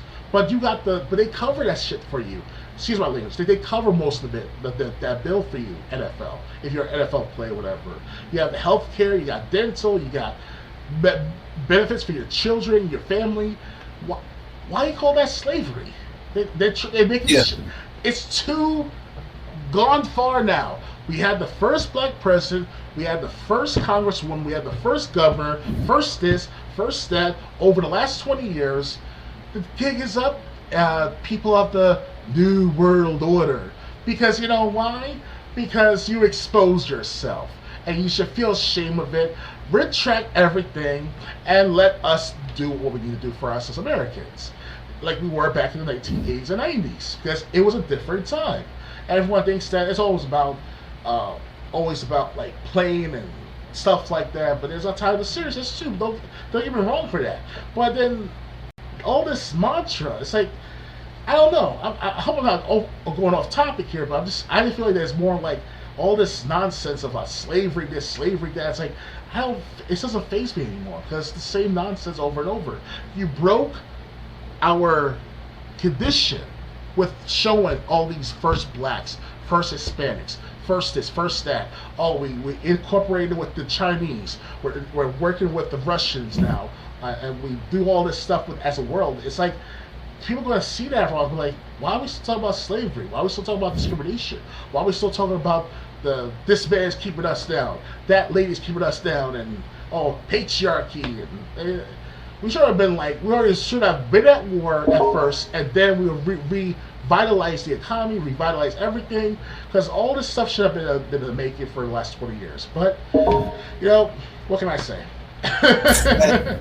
And I got something I want to add to that. If you're going to take Colin Kaepernick's comparison, how stupid can we get with it? You have to pass a physical when you go into the Army or any of the armed forces branches, Army, Navy, Marine Corps. You have to pass a physical when you're a student in school.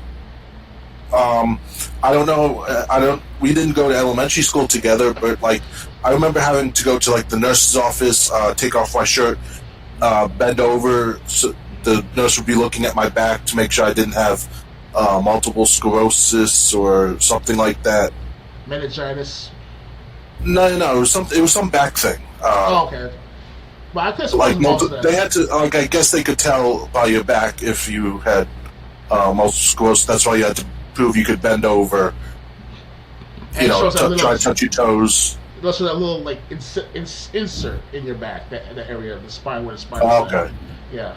Yeah. So, how far do those people that thought this was such a great thing? How stupid do you want to get with it? We can get really stupid with it. And also, for people like one person I know on Facebook who I actually trained at when he joined Sloman's. I'm not going to say his name because he doesn't deserve any recognition. He's one of the people who's upset about slavery. Let me tell you a little secret. There were white slaves too. They were called indentured servants. When there was a revolt, when slaves revolted against their slave masters, who was standing right beside you? Those indentured servants that were white. And that's where the condition is broken now with the last 5 years, in my perspective, that is. Because when we were taught in school, it was always the black slaves this, the black slaves that, they were never white. They didn't say literally never white slaves, but they were to keep that condition, keep that mantra going. And it was working well for me. I felt like a victim all the time. I hear that victim mentality stuff from the conservative camp, you want to call it like that. I'm more of a moderate independent, but I'm more in the middle guy. But basically, my point is that it's all about this conditioning. Keep conditioning the people. Keep conditioning that there's a movement out there which is to follow, knowing that it's all about anyone's game right now. And they screwed up. I mean, hopefully the Wonder Woman movie. I hope the video game series. I hope it's good, and I hope that all this stuff with Colin Kaepernick and also they'll die off beforehand. But we're not seeing that anytime soon, so not right now. Yeah, I do want to bring up one more thing before we move on. There's a rapper named Vinnie Paz, Vinnnie's last name Paz. He has a song called "You Can't Be Neutral on a Moving Train." Yes. And he had a couple lines that basically talked about this, like there were many people that could fall onto being owned like a slave. If you said fuck a slave master, if you said F a slave master, you could end up being a slave back in those times. Mm-hmm. And like I said, when slaves revolted, indentured servants, they didn't want to be part of the system, so they were fighting right alongside slaves. Mm-hmm. Funny, no one has anything to say once you bring that point up. Mm-hmm. But the Catwoman game. I want to find out more information. I hope we find out more soon. And like I said, I'm definitely interested. I can't wait from like Wonder Woman to like Slade. Well, we had to bring it back somehow.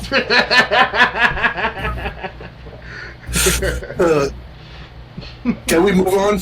Yes, indeed. Okay. Next, I'm not going to go to my notepad because I have everything open. Next, The Expanse, a Telltale series announced, and it's being co-developed by Deck 9.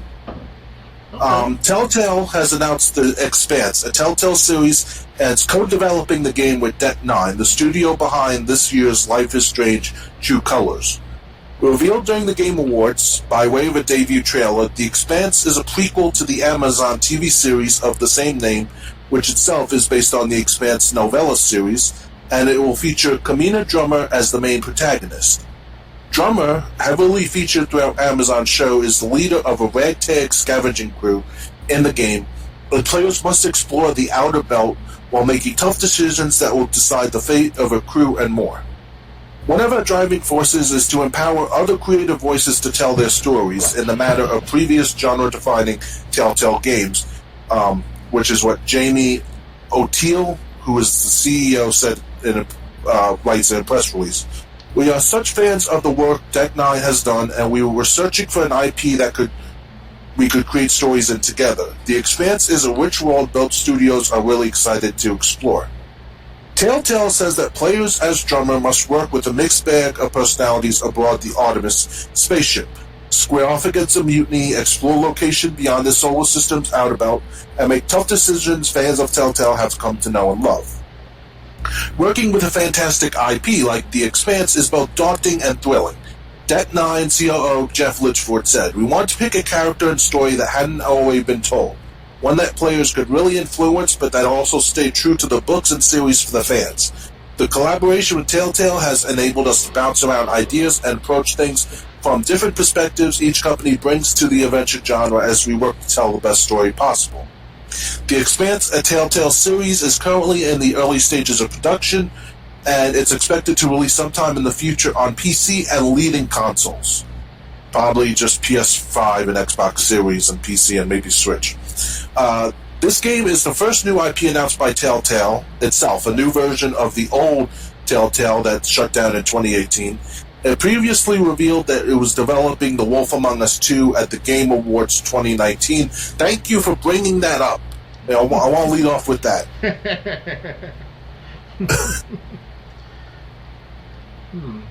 Dr. Games 101. Yes. Where is The Wolf Among Us 2? That's what I wanted to know. I was starting to like Wolf Among Us episode 1. I just finished episode 1 a couple of days ago. And by far, excellent story right there. But the fucked up story at the end of episode 1. So, I can't believe that. I obviously am still watching Wolf Among Us 1. So, give me some time. I'll still watch. Within a couple of days, I might finish the game. But, where is Wolf Among Us 2? Yes, that's a good question. Okay, so, again, another game I'm interested in. Wow, the more games that we bring up, the more games I'm interested in that are going to make me interested in getting a Xbox Series console when I can afford it. Mm-hmm. PS5. But yeah, you know what? Me, I'm just gonna say this. I'm a sucker for Telltale games. I don't even have to like the franchise to enjoy the Telltale games. I was never a fan of Guardians of the Galaxy before I played their game. I was never a fan of I'm playing the PS3 Game of Thrones, which is Telltale series. These franchises that I never cared about, I would normally play just because they were Telltale. I like their style of gameplay. Mm-hmm. Now we're getting a brand new IP that I've never heard of before, and I'm excited for it. What do you have to say? Well, if it's in regards to Star Trek Resurgence, we're about to talk about in a few minutes, then that's great. A good addition to the Telltale library. But if I recall correctly, though, Isn't the company Telltale out of business as of for the fourth season of Walking The Dead? old they came back. The old Telltale shut down in 2018. Then someone else acquired the name, I guess, and reopened the company. Oh, so that's how they would final season of The Walking Dead then. Okay. No, the final season of The Walking Dead was thanks to Skybound Games. Oh, okay. That's why it looks so different altogether from Because the final season of The Walking Dead happened when the old Telltale was shutting down. Okay. That's why Skybound Games owns the right to the Walking Dead series, because I guess they made some deal, like, if you help us finish it, you can have the series since we're shutting down. Oh, And then, I don't know, somehow someone reopened Telltale Games, a new company, same name, and apparently they have many of their IPs. They didn't sell them off like THQ did when they went out of business. yeah. And they're interested in new ones, and this is this is now the new Telltale working on The Expanse. Right. So, yeah. So, what do you think of this game? Because it's kind of like a space adventure game. Oh yeah, it's interesting to see Star Trek, as part of this Telltale. Not Star Trek. This Star Trek is a different game. Oh, okay. Sorry about that. What's the name? So it's unnamed Telltale. No, it's The Expanse, a Telltale series. Okay. It's based on a show, I think. It's a prequel to the Amazon TV series. So basically, there's a TV show on Amazon. This game is going to take place before that TV series. I can't tell too much about it. I never heard of it until recently, which is as of today. So, Me neither. So it's kind of like up in the air. As long if it's good, like The Walking Dead and Wolf Among Us, and Batman as well. I haven't just played Batman, but I heard good things about Batman as well of Telltale Games. But if it's good, I'll buy it and I'll play it. I'll buy the whole series if I have to of this new Telltale games. So yeah, basically like I said, I'm a sucker for Telltale games. When I see they worked on a game, I definitely want to play it. Not all their games were great, but like anything late PS3, Xbox 360, and further has been good. There were good games back then. Like they made Jurassic Park the game for 360, which was great. They made, but then again, they made like a CSI game that was not so great. But like anything that's been done, like PS4, Xbox One time from the beginning going forward, I have had no complaints. And like I said, I'm playing the Game of Thrones, which is Telltale series game on PS3. That's a great game. That's, like I said, it's Telltale, so even if it's a franchise I never got interested in, Telltale is enough to make me give that game a chance. And if it's a normal Telltale game, it doesn't disappoint. At least me. yes, I understand. Alright, time to move on. The game you were bringing up, let me put it so people can see it. Okay, Star Trek Resurgence is a new Telltale-inspired adventure game.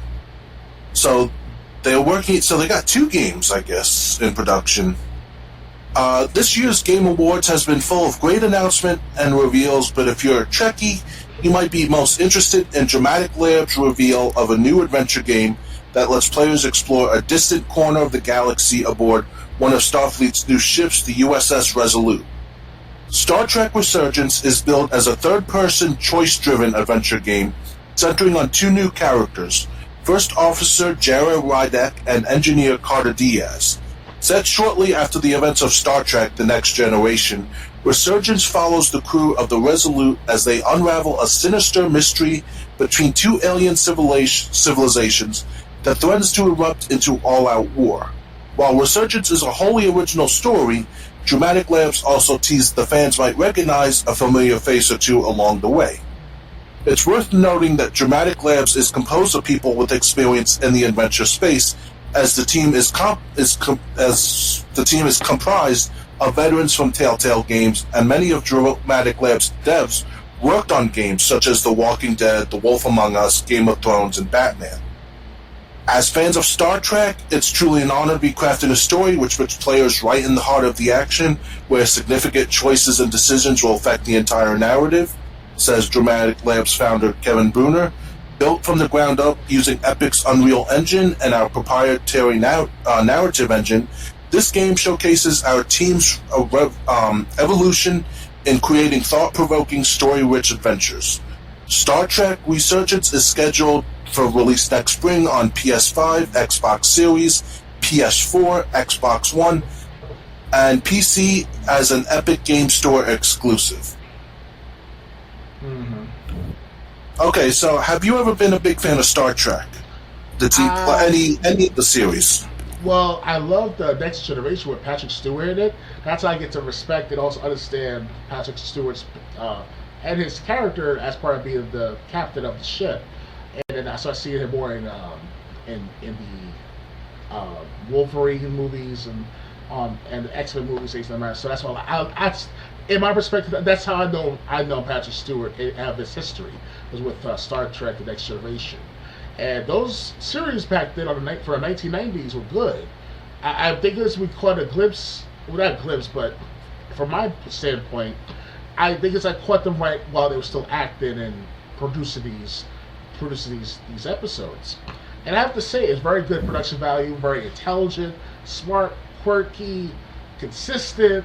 There's no preachiness. If there's preachiness in the matter, it's been done in a very subtle manner. Unlike what's going on with Star Trek Discovery, what I hear is SJW based. It's all about preachiness, disrespecting Patrick Stewart later on with the other series he was in again after Discovery. Like, what's going on here? What are they trying to do? And it's like they turn from the greatest thing seen since the 1960s into this horrendous blue hair, half hair, whatever SJW thing is going on with Star Trek lately. Whatever the case, like with Terminator, and we look at Terminator as this masculine man, not masculine man, but a robot, who looks like a masculine man, like Arnold Schwarzenegger and stuff. And by the time the Dark Fate came around, it was like a what the hell moment. Like, what they trying to do here? So it's kind of like, they have to understand, in order to change the people, you gotta slowly change their minds. You can't just do one thing at one episode or one movie series or movie altogether to another so quickly. Like, because we're still alive. Us guys, we're still 30s, not even. Watching Star Trek, watching the Deep Space Nine and stuff like that, watching the Jack of All Trades TV show, the hour long, and also Xena, the Warrior Princess, Hercules. We saw all this stuff in the 1980s. We were only like 10 years old at the time. Now they try to change everything for the newer generation, but you forgot the older generation can also teach the newer generation. So it's like, you can't do that. You can't disrespect the franchise like that. That's a slap in our face. We're the ones who pay for our cable services, our Xboxes, our movies, especially movies. $15 for a regular movie now at my theater. And if you want bad name though, it's like on Tuesdays, like $6 last 5 years ago, but now it's up to $8-9. Or matinee for the regular days, it's like $11, $12. So don't screw us over. We're still paying for your movies. And I think I'm planning on seeing the Resident Evil movie sometime this year. I'm not sure if I can get it in time to watch it, but I'll try to. No matter what the reviews say or people say on the internet. I can't explain it, but it's just, if I did explain it properly, it is what it is right now. So whatever. Okay. I've never been a Star Trek fan of any of the series. Like Deep Space Nine, Next Generation came out when we were kids. They still got Star Trek now, which they're I can't use that word, which they're disgracing the name of. Yes. I'll be nice since we're on Twitch. But anyway, this game Resurgence, like I said, and anything that's Telltale style, I'm in. Telltale's working on this game just like they're working on The Expanse. And this game is coming out on PS4 and Xbox One, so we'll be able to play it without having to worry about getting another system. For now. Yeah. Like I said, I'm not a Star Trek fan, but, if Telltale is having, if they're working on it, it's going to be something that I'm going to want to at least devote my time to at least one playthrough. I hope they'll definitely incorporate the Star Trek Next Generation with the original 1960 Star Trek. If they put those two elements together with a gaming aspect of Telltale Games style, that'll be the best ever, not only Telltale games of all time, but also one of the best games of all time based on TV. Well, they said this is the story of the game takes place after the Next Generation. Oh, okay. But if they incorporate the two elements, the styles of the map, I'm trying to say, Yeah. So if you're a Star Trek fan, there were games on Super Nintendo. I had one in the store at one time. There's no Star Trek Online for the PS. Couldn't figure out how to get past the second room, but that's a story for a different time. Mm-hmm. If you're a Star Trek fan or Telltale fan, this is definitely one game you want to look out for. And I have to say too, James, Triple J, is that they can do this. They can really do this if they don't put too much of what they did with Discovery and that new the new series that Patrick Stewart's in. That last year or earlier this year, if they got rid of all that Discovery and the new Patrick Stewart one and put those past stuff in there, they can work a good game. They can make a good game. They will have to make a good game after that. Yeah. So Star Trek. So I know, like I said, I haven't watched Star Trek. I usually found the TV show as something that wouldn't interest me. But I'll definitely give this game a chance when it comes out. Right. Provided I can afford it, of course. Yes, of course. Thanks to you, the government for screwing over us people over the last year and a half. Yes, at first we did get the checks. Yes, we did that. Our economy was booming at one point. But look at the backlash to that. $4 trillion, $6 trillion later, inflation increase. Federal Reserve is increasing their rates. It didn't look good, and I was against it at first, but I was like, whatever. Let's see what happens after they make another $6 trillion go on smoke. Yeah, it's kind of funny. Someone compared. It's kind of like YouTube. You tell Google, something on YouTube's not working, and the Google exec goes, "Don't worry, we'll look at it." Then you see them walking into the room with a sledgehammer. That's kind of what's happened here. They fixed the economy. It's like those old TV shows where they couldn't figure out how to fix something, so they just hit it, hoping. Yes. That's what's happened to the economy under the Democrats. It's like, work, damn it, work. Or that movie Zoolander from 20 years ago with Ben Stiller, where they were banging their own computer, the computer like, ooh, ah, ooh, ah, ah, ah, monkeys and all, ooh, ah, ah, ah, ah. And he's like hitting with a sledgehammer or a hammer or whatever. Like, no, don't do it. We're smarter than the machine. Or like the movie Legion, when the owner of the restaurant in the beginning of the movie, he's hitting the TV because it's coming in all wavy. And Percy, who was this big black guy that was the cook, is watching him. He goes, "I swear, one of these days that TV is going to come down and hit you for all the times you've hit it." and meanwhile, the owner's like tapping the TV or hitting it on top, trying to get it to come in clearly. And it's just like, that's how people are trying to fix things nowadays.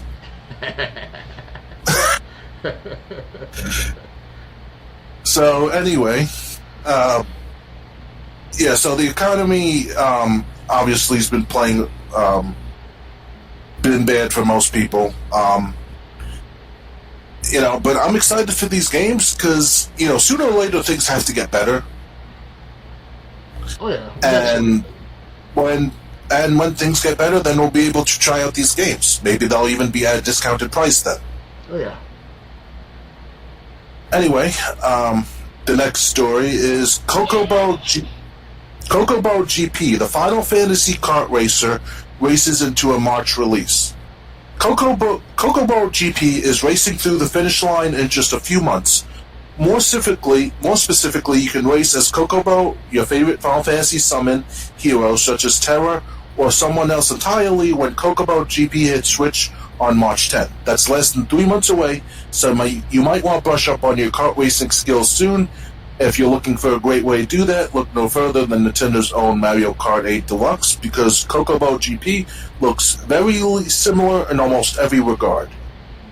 From the item boxes, Magicites placed throughout the track to the track design and even the way racers drift, Chocobo GP looks very much like Mario Kart 8 Deluxe.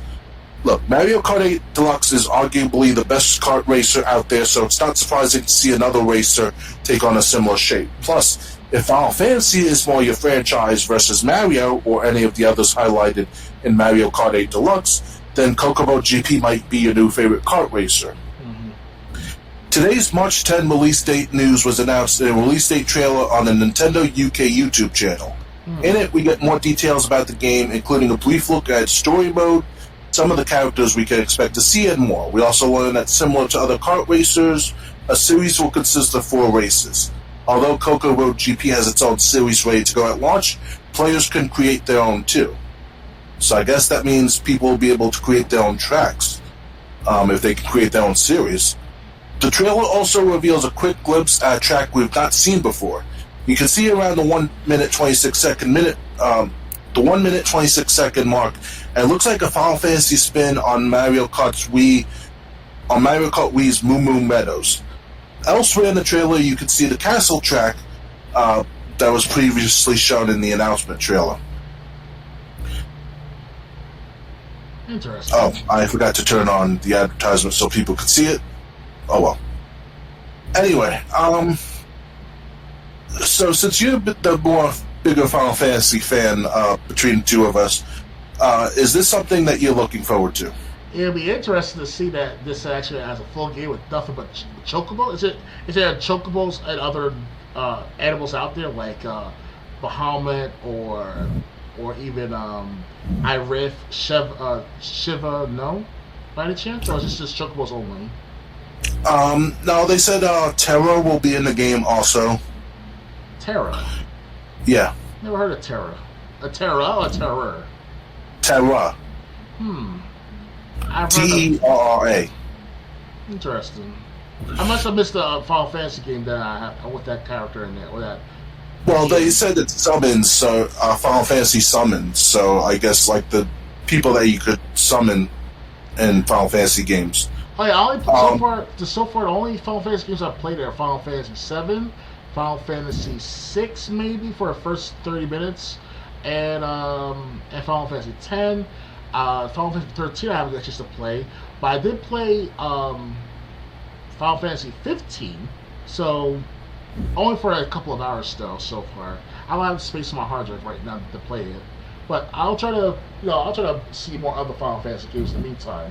Other than that, I think it'll be interesting to see chocobos racing with one another, as us as players with each other as well.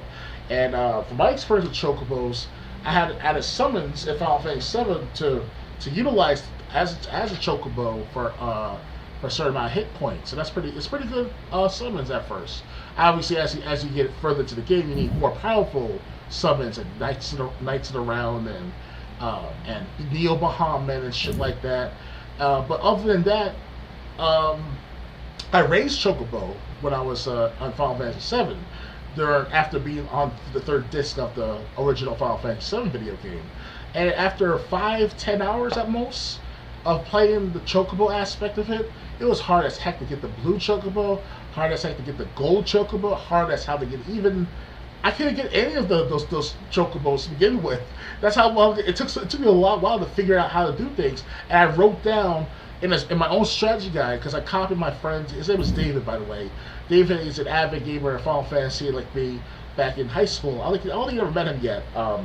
At the time, that is Triple J. But him and I were we were talking with each other. We eat with each other. We hang out with each other. I talked to him after we left junior high school. But then after high school, we completely just went separate ways. We forgot about each other at first. But I do remember him.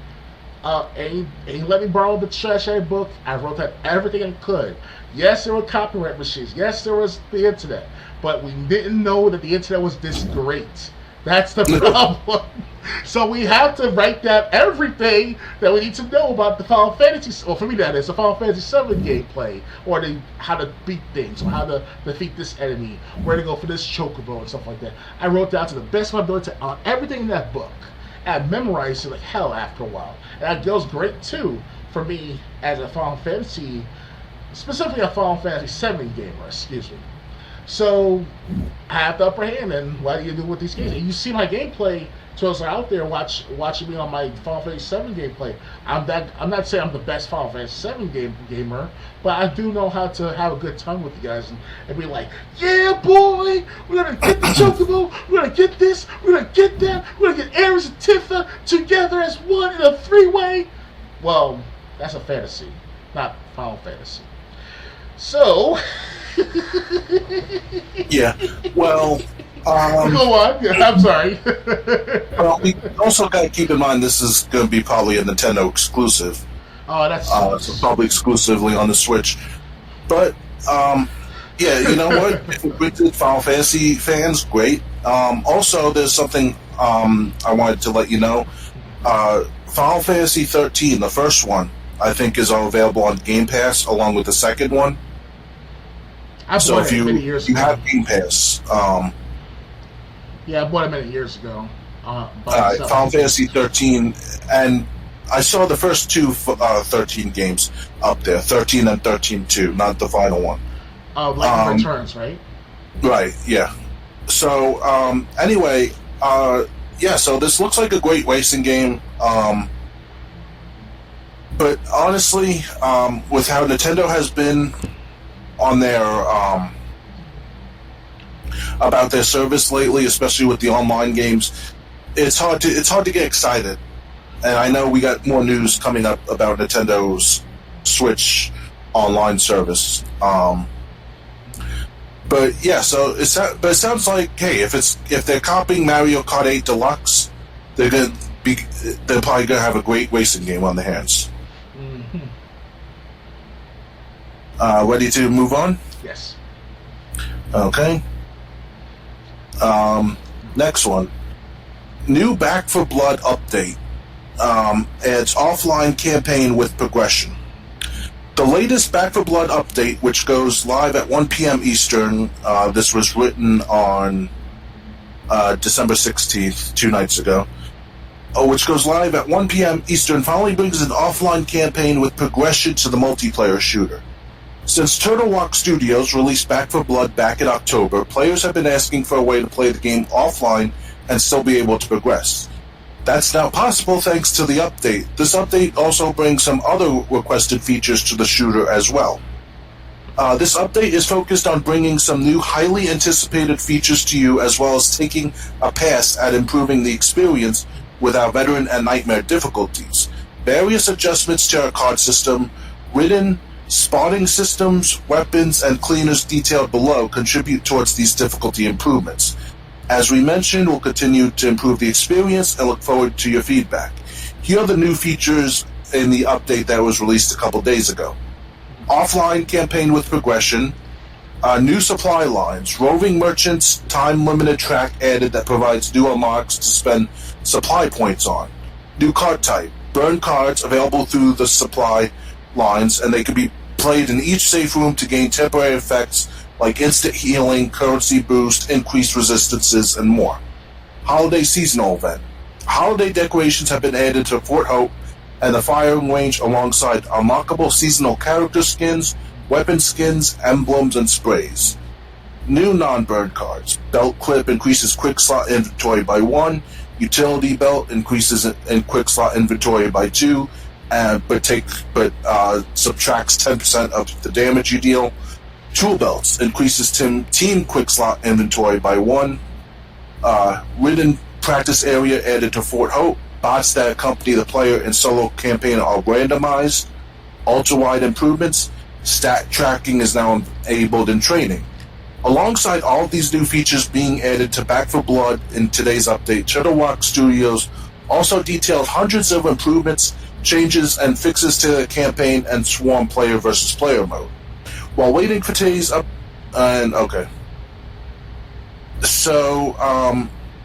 neither of us have played Back 4 Blood. But as someone who did play Left 4 Dead, I'm interested in Back 4 Blood. Probably a game I could play on Game Pass. I think it's up there. So yeah, they're adding new things, and that's something we like to see. Left 4 Dead, their developers, I don't think they were made by Turtle Rock, but Left 4 Dead would add new campaigns and stuff. This is adding different ways to gameplay, including things that can help you out. What do you think about this news? And this is in regards to Back 4 Blood, right? At least that. Yeah. Unfortunately, actually, I played the beta of Back 4 Blood back in August, if not 2 months or whatever, it's a month before the release. So if I recall correctly, that is. I definitely played the beta, but it had limited features, obviously. So my hunch is that, or my small review is that it's a good game to play, and it's like Left 4 Dead 2 in a certain way, the spiritual sequel to it. It's not my favorite to play Left 4 Dead, but I will still play with friends. So, like, you enjoy gaming, we all play together. If need may be, it'd be great. It'd be a great experience because he knows what to do. You have an idea what to do, and I'm more of the bait and switch. So all the zombies come at me, you guys keep shooting. So it's like because that's how I am in Left 4 Dead. I'm like, I'm taking my sweet time, get this thing, get that thing, get this item in my possession, while you guys just shooting everyone without worrying about your ammo, without worrying about your clubs and baseball bats being all severed and messed up or destroyed. I'm like, okay, whatever, guys. Yeah. So, well, I mean, I love these type of games. Again, Back 4 Blood is a game that just kind of fell through the cracks, although we've talked about it before, especially when they had their own little war with KFC. Interesting. Which KFC started, by the way. Oh, that's why. Okay. But, yeah, so Back 4 Blood, basically, it's great. This game looks like... That means this game's going to be around for a few years if they're updating it. Definitely. And adding new things. It may not be as popular as Left 4 Dead 1 and 2 because Left 4 Dead 1 and 2 are still making updates as of like last year, surprisingly speaking.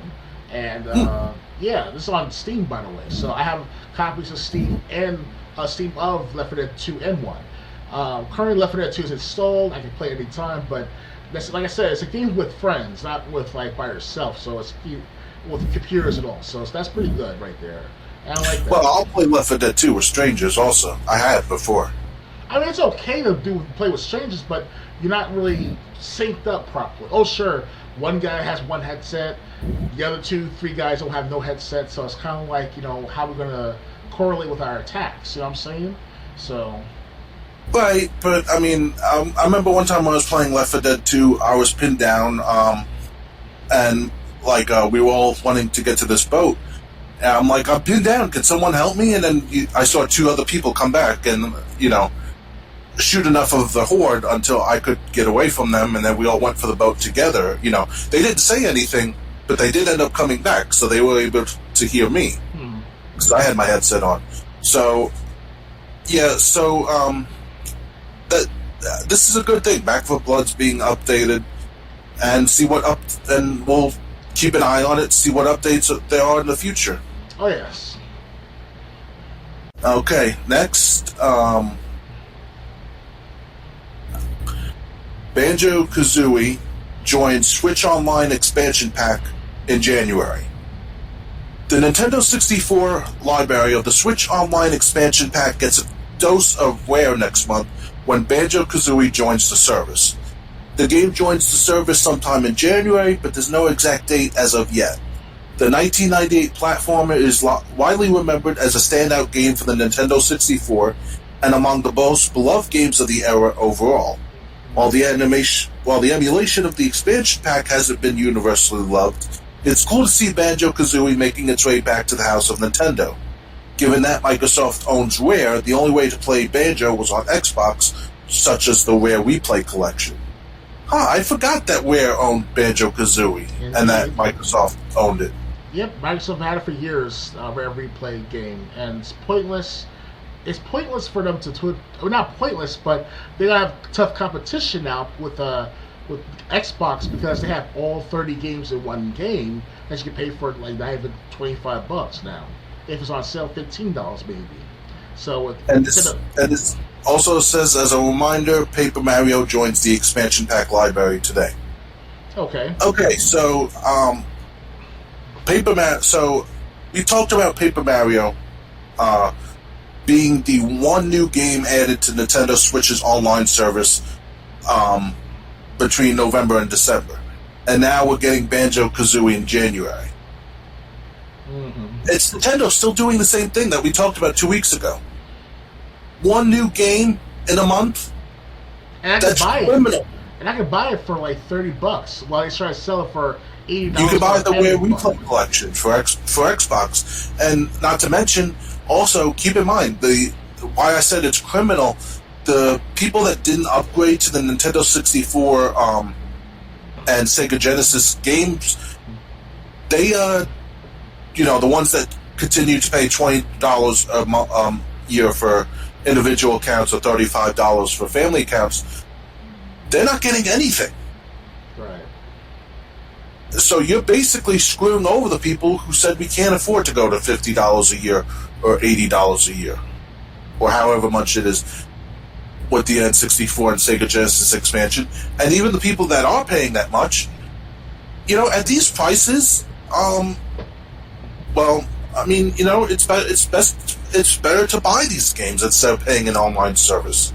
Oh, well, better yet, we could buy it on with Rare Replay's compilation game and take it there to where it needs to be. Like that, Nintendo's messed it up for the last several years. And Shokyo, if you to those who are not aware, Shokyo is an avid Nintendo gamer and loyalist to the Nintendo franchise or Nintendo company.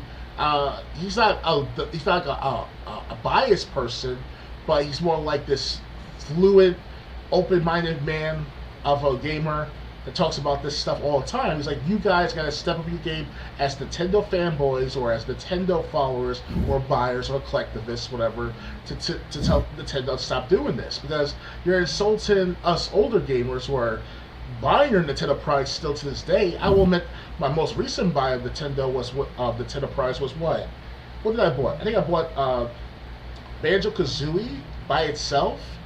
Even if it was on the Xbox, Rare Replay and stuff like that. Still, that's the most recent. Which is also on Game Pass, by the way. Yeah, that too. It's like, who are you fooling? You're not going to win me over to go back to Nintendo 100%, unlike Xbox and PS4 are doing at the time. That is now PS4, PS5, and Xbox Series X or S. So it's like, Nintendo is still out on the loop. It's still number 3 in the competition. So, yeah, it's just how much. And the thing is, I have to wonder. We talked about the economy being really bad for many people. How many of these people that are sticking with the original online service? How many of these people are saying, you know what, we haven't gotten anything for Nintendo or Super Nintendo in X number of months. I'm not renewing my service. And I'm going to buy the game itself instead from Rare Replay at Xbox, or get the original games if you want the experience of the originality of the fact. So, yeah, well, get Nintendo 64 and start buying these games one at a time. However many you can afford, and then, Nintendo, they really are screwing the consumer. Like I said, I mean, look at games with gold from Microsoft. Even if you still don't have an Xbox 360, even if you just still don't have an Xbox One, say you're sticking with your Xbox 360, even with games with gold, you're still getting 2 games a month that you can download. Oh yeah. If you have games with gold subscription. Oh yeah. They offer 2. Yeah, even the Xbox original games were playable on 360 if you just had a 360. Indeed. So it's Microsoft is doing it right. I don't know about Sony, but Nintendo's just, in my opinion, doing it wrong. Or they don't care. They want to make money off of who's the fool out there, the foolish Nintendo buyer or the foolish Nintendo fanboy. Yeah. So, I mean, it's just another bad move from Nintendo. They continue to screw over the people who didn't want to upgrade their online service or didn't want to or couldn't afford to. Is it really so hard to add more Nintendo or Super Nintendo games? Maybe it's a You copyright can't thing. tell me with the library of Nintendo and Super Nintendo games that you've reached the maximum of what you still have the license for. I refuse to believe that. And if I recall correctly, how many Nintendo games they made over the last 30 years? It's gonna be a lot of those so far. Well, I know the Nintendo library, when you count like all the unlicensed games and everything, that goes up to like over 800. Oh wow! At least definitely over 700. I think it's like 793, and then you got unlicensed games. Super Nintendo, I don't know how many were created. Let me look that up. And don't forget too, they also did compilation games. Nintendo, they probably have like something called Nintendo All Stars or Nintendo All in One. Depends on which company you're referring to. That makes these for Nintendo. So that type of stuff. So you can buy those instead rather than the monthly or yearly subscription of $80 a year. Like, give me a break. Oh, sure, it's the family package. Excuse me, it's a family package. It's for up to 6 or 7, 8 people, something like that. 8 people. Not. I'm going to show this on Twitch. This answer's probably going to surprise you. Okay, what? 1,757 games were officially released for the Super Nintendo Entertainment System. Wow. 717 in North America, plus 4 championship cartridges. 521 in Europe. 1448 in Japan. 231 on Satellite View and 13 on Sufami Turbo. That's a lot. And I'm saying, there are like obviously exclusive games in the other parts of the world. I played on emulator The Fireman on Super Nintendo, which you actually had to go through a building and put out fires room by room. Right. Not the greatest game in the world, but you're telling me you can't put that on your online service? Look at all these. I mean, and like we said, Turtles in Time. They owned that. I forgot. Yeah, at the time. Yeah, and you're saying, well, wait a minute, doesn't Nickelodeon own Teenage Mutant Ninja Turtles? If One Up Arcade can release arcade on Teenage Mutant Ninja Turtles, they can release Turtles in Time or Teenage Mutant Ninja Turtles: The Hyperstone Heist, which was Genesis. Okay. They could release one of those. They could release Teenage Mutant Ninja Turtles Tournament Fighters, and we named like 5 or 6 different Nintendo franchises 2 weeks ago that are all first party: Mario, Zelda, Metroid, Mega Man. Help me out here. Earthworm Jim. Well, anyway, there's so many franchises that are first party that they could definitely release. They haven't released yet. You're telling me they can't come up with one a month to bring, obviously not every game can be brought over, but, plenty of them can. And it's just laziness. So, yeah, so, you ready for the final story for tonight? Yeah, why not? That's a good thing. Okay. Um, let's see. 5 new Sega Genesis games added to Nintendo Switch Online, including Altered Beast, Toe Jam and Earl, and more. Nintendo Surprise dropped its classic RPG Paper Mario onto Switch Online expansion pack subscription service earlier, and today 5 new games have been surprise added. This time, they aren't Nintendo 64 games, it's 5 Sega Genesis titles. Announced late last night, so that was on the 16th, it was announced. Altered Beast, Toe Jam and Earl, Dynamite Heady, Sword of a Million, and Thunder Force 2 are now available to play on the Switch for any NSO and expansion pack subscribers.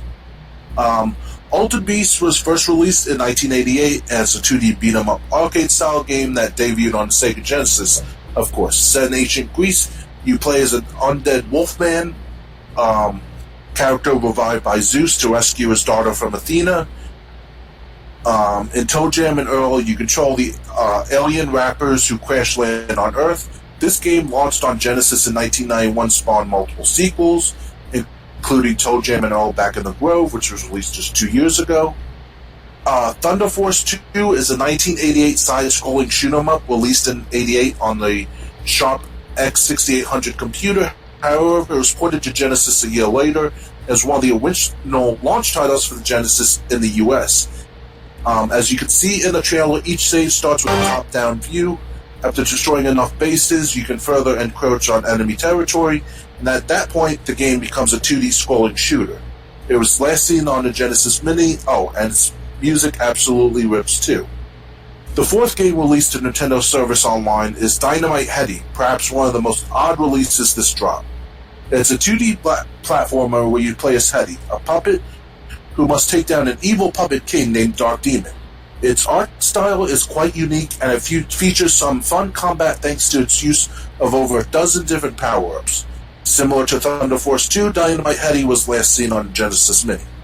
The 5th and final game dropped on Nintendo Service Online is Sword of a Million, an interesting Dungeons & Dragons-like RPG. In one part of the screen, your character and their movement can be seen on an overworld map. Besides, down the screen is a first-person perspective that shows your character moving through wherever you are. It also features 2D combat and a striking art style. It was first released in '89 before it's making its way to the US 2 years later in '91. Interesting. So these are the games, but again, you have to have the expansion pack service, $50 a month for individuals, $80 a month for families, if you want to play these games. Nothing for people who didn't get the expansion pack service. Do you have anything to say about these games? I gotta get a tissue. One moment. Yeah, sure. As far as Toe Jam and Earl, that'd be interesting to get that game. I heard good things about the game itself, and I remember seeing some kind of gameplay. I might have to look up online later on to see what the full gameplay is about the matter at hand. But yeah, it's I think I'll try it out. I mean, if I had the money, that is. Even if I had the money, I'd rather just get like some sort of like one of those compilation games. Like they're out there somewhere. Whereas like the 5-in-1, 10-in-1, or even like the Nintendo's greatest hits of all time, Volume 1, 2, 3. Because I got that from Sega. Because Sega had their volume collections up to like what 50, if not 40. So I have, what was it, volume 16 or 20? Because I had Street Fighter Alpha on that game. That's the one I bought, that particular volume set. I still have it somewhere on my desk here. I have lots of games and stuff on my desk, and also books and such. So, I don't see Nintendo doing anything extravagantly clever or extravagantly witty or even fair to begin with about buying these monthly subscription games, or whatever I call them. Yeah. Sonic, you want to talk about compilation games? What about Sonic's Ultimate Genesis Collection, or whatever it was called, that was released on PS3 and 360? Oh, it had like all the Sonic games on it and everything, and like Vector Man. As a matter of fact, I have it somewhere. Oh, so it was like Castlevania that was recently released last year or this year, and as well as the other series. What was the other series? Oh man, I forgot about that. But yeah, but Castlevania was one. I got the first 7 games of Castlevania on my Xbox for about not even $10. And that was pretty cool. Actually, I must have sold it already. I thought I had it over there. Okay. Yeah, but Sonic's Ultimate Genesis Collection had a selection of like 40 different games. They had all the Sonics, except maybe Sonic and Knuckles, but they had also other Sega Genesis games. And, you could just get that for the PS3 360. Right. Toe Jam and Earl, I don't know why the first one gets so much love, but they keep ditching the sequel, Toe Jam and Earl, and Panic on Funkatron. Panic on Funkatron is one of my favorite Sega Genesis games of all time. Okay. But they always go for the original instead of the sequel. But yeah, I'm just not a fan of what Nintendo's been doing with their online service. They've been screwing over, like I said, the people that didn't upgrade, and they've been really lackadaisical over the last couple of months about even for the fans that did pay the new prices. And like I said 2 weeks ago, these games, it's too little, too late. Yes. That's the best way to put it. That's the way I can put it. Unless they start doing a volumetric type of game format on their services, like 1 month or every 6 months or every 3 months, they'll do like a volumetric. So it's like Nintendo's Greatest Volume 1, Nintendo's Greatest Volume 2, 3, 4. I think that'll be worthwhile to get that particular that series as part of subscription services. And you want to own them, it's another $5 more altogether. If you want to buy the full volume of each volume, that's not bad. I wouldn't mind doing something like that with Nintendo. But now with Nintendo, it's like, I'll wait. Yeah. So like I said, I now have zero interest in getting a Switch. Just because how Nintendo's been handling the online service. Yeah. If you're not going to try, why even start at all? Yeah. Anything else you want to bring up before we finish for tonight? No, I'm good for now. Alright, so this was the episode number 36 of the Let's Discuss Gaming podcast. Our next episode, let me bring up the calendar. Our next episode, our next episode is going to be on New Year's Day, January 1st. Yeah, if we gotta break I'm gonna buy some wine. If I can get it by the next day, that'd be great. But it's not gonna come in time. Yes, your alcohol abuse we could talk about at a different time.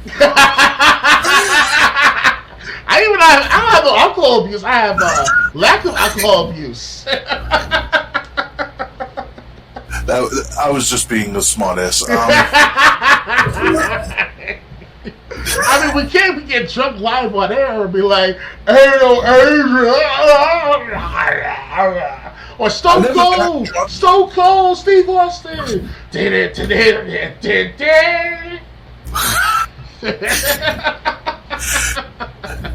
I never have gotten drunk. I'd probably be a mean drunk, so it's probably a good thing I never got drunk.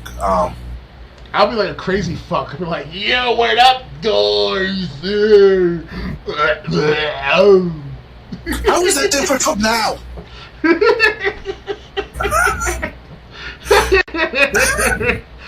Well, I was smoking marijuana, medical marijuana. It's legal. Stay legal, kids. Make it legal. Stay legal and be legal. But yeah, I for the last several days I've been smoking the medical marijuana, and I feel better now.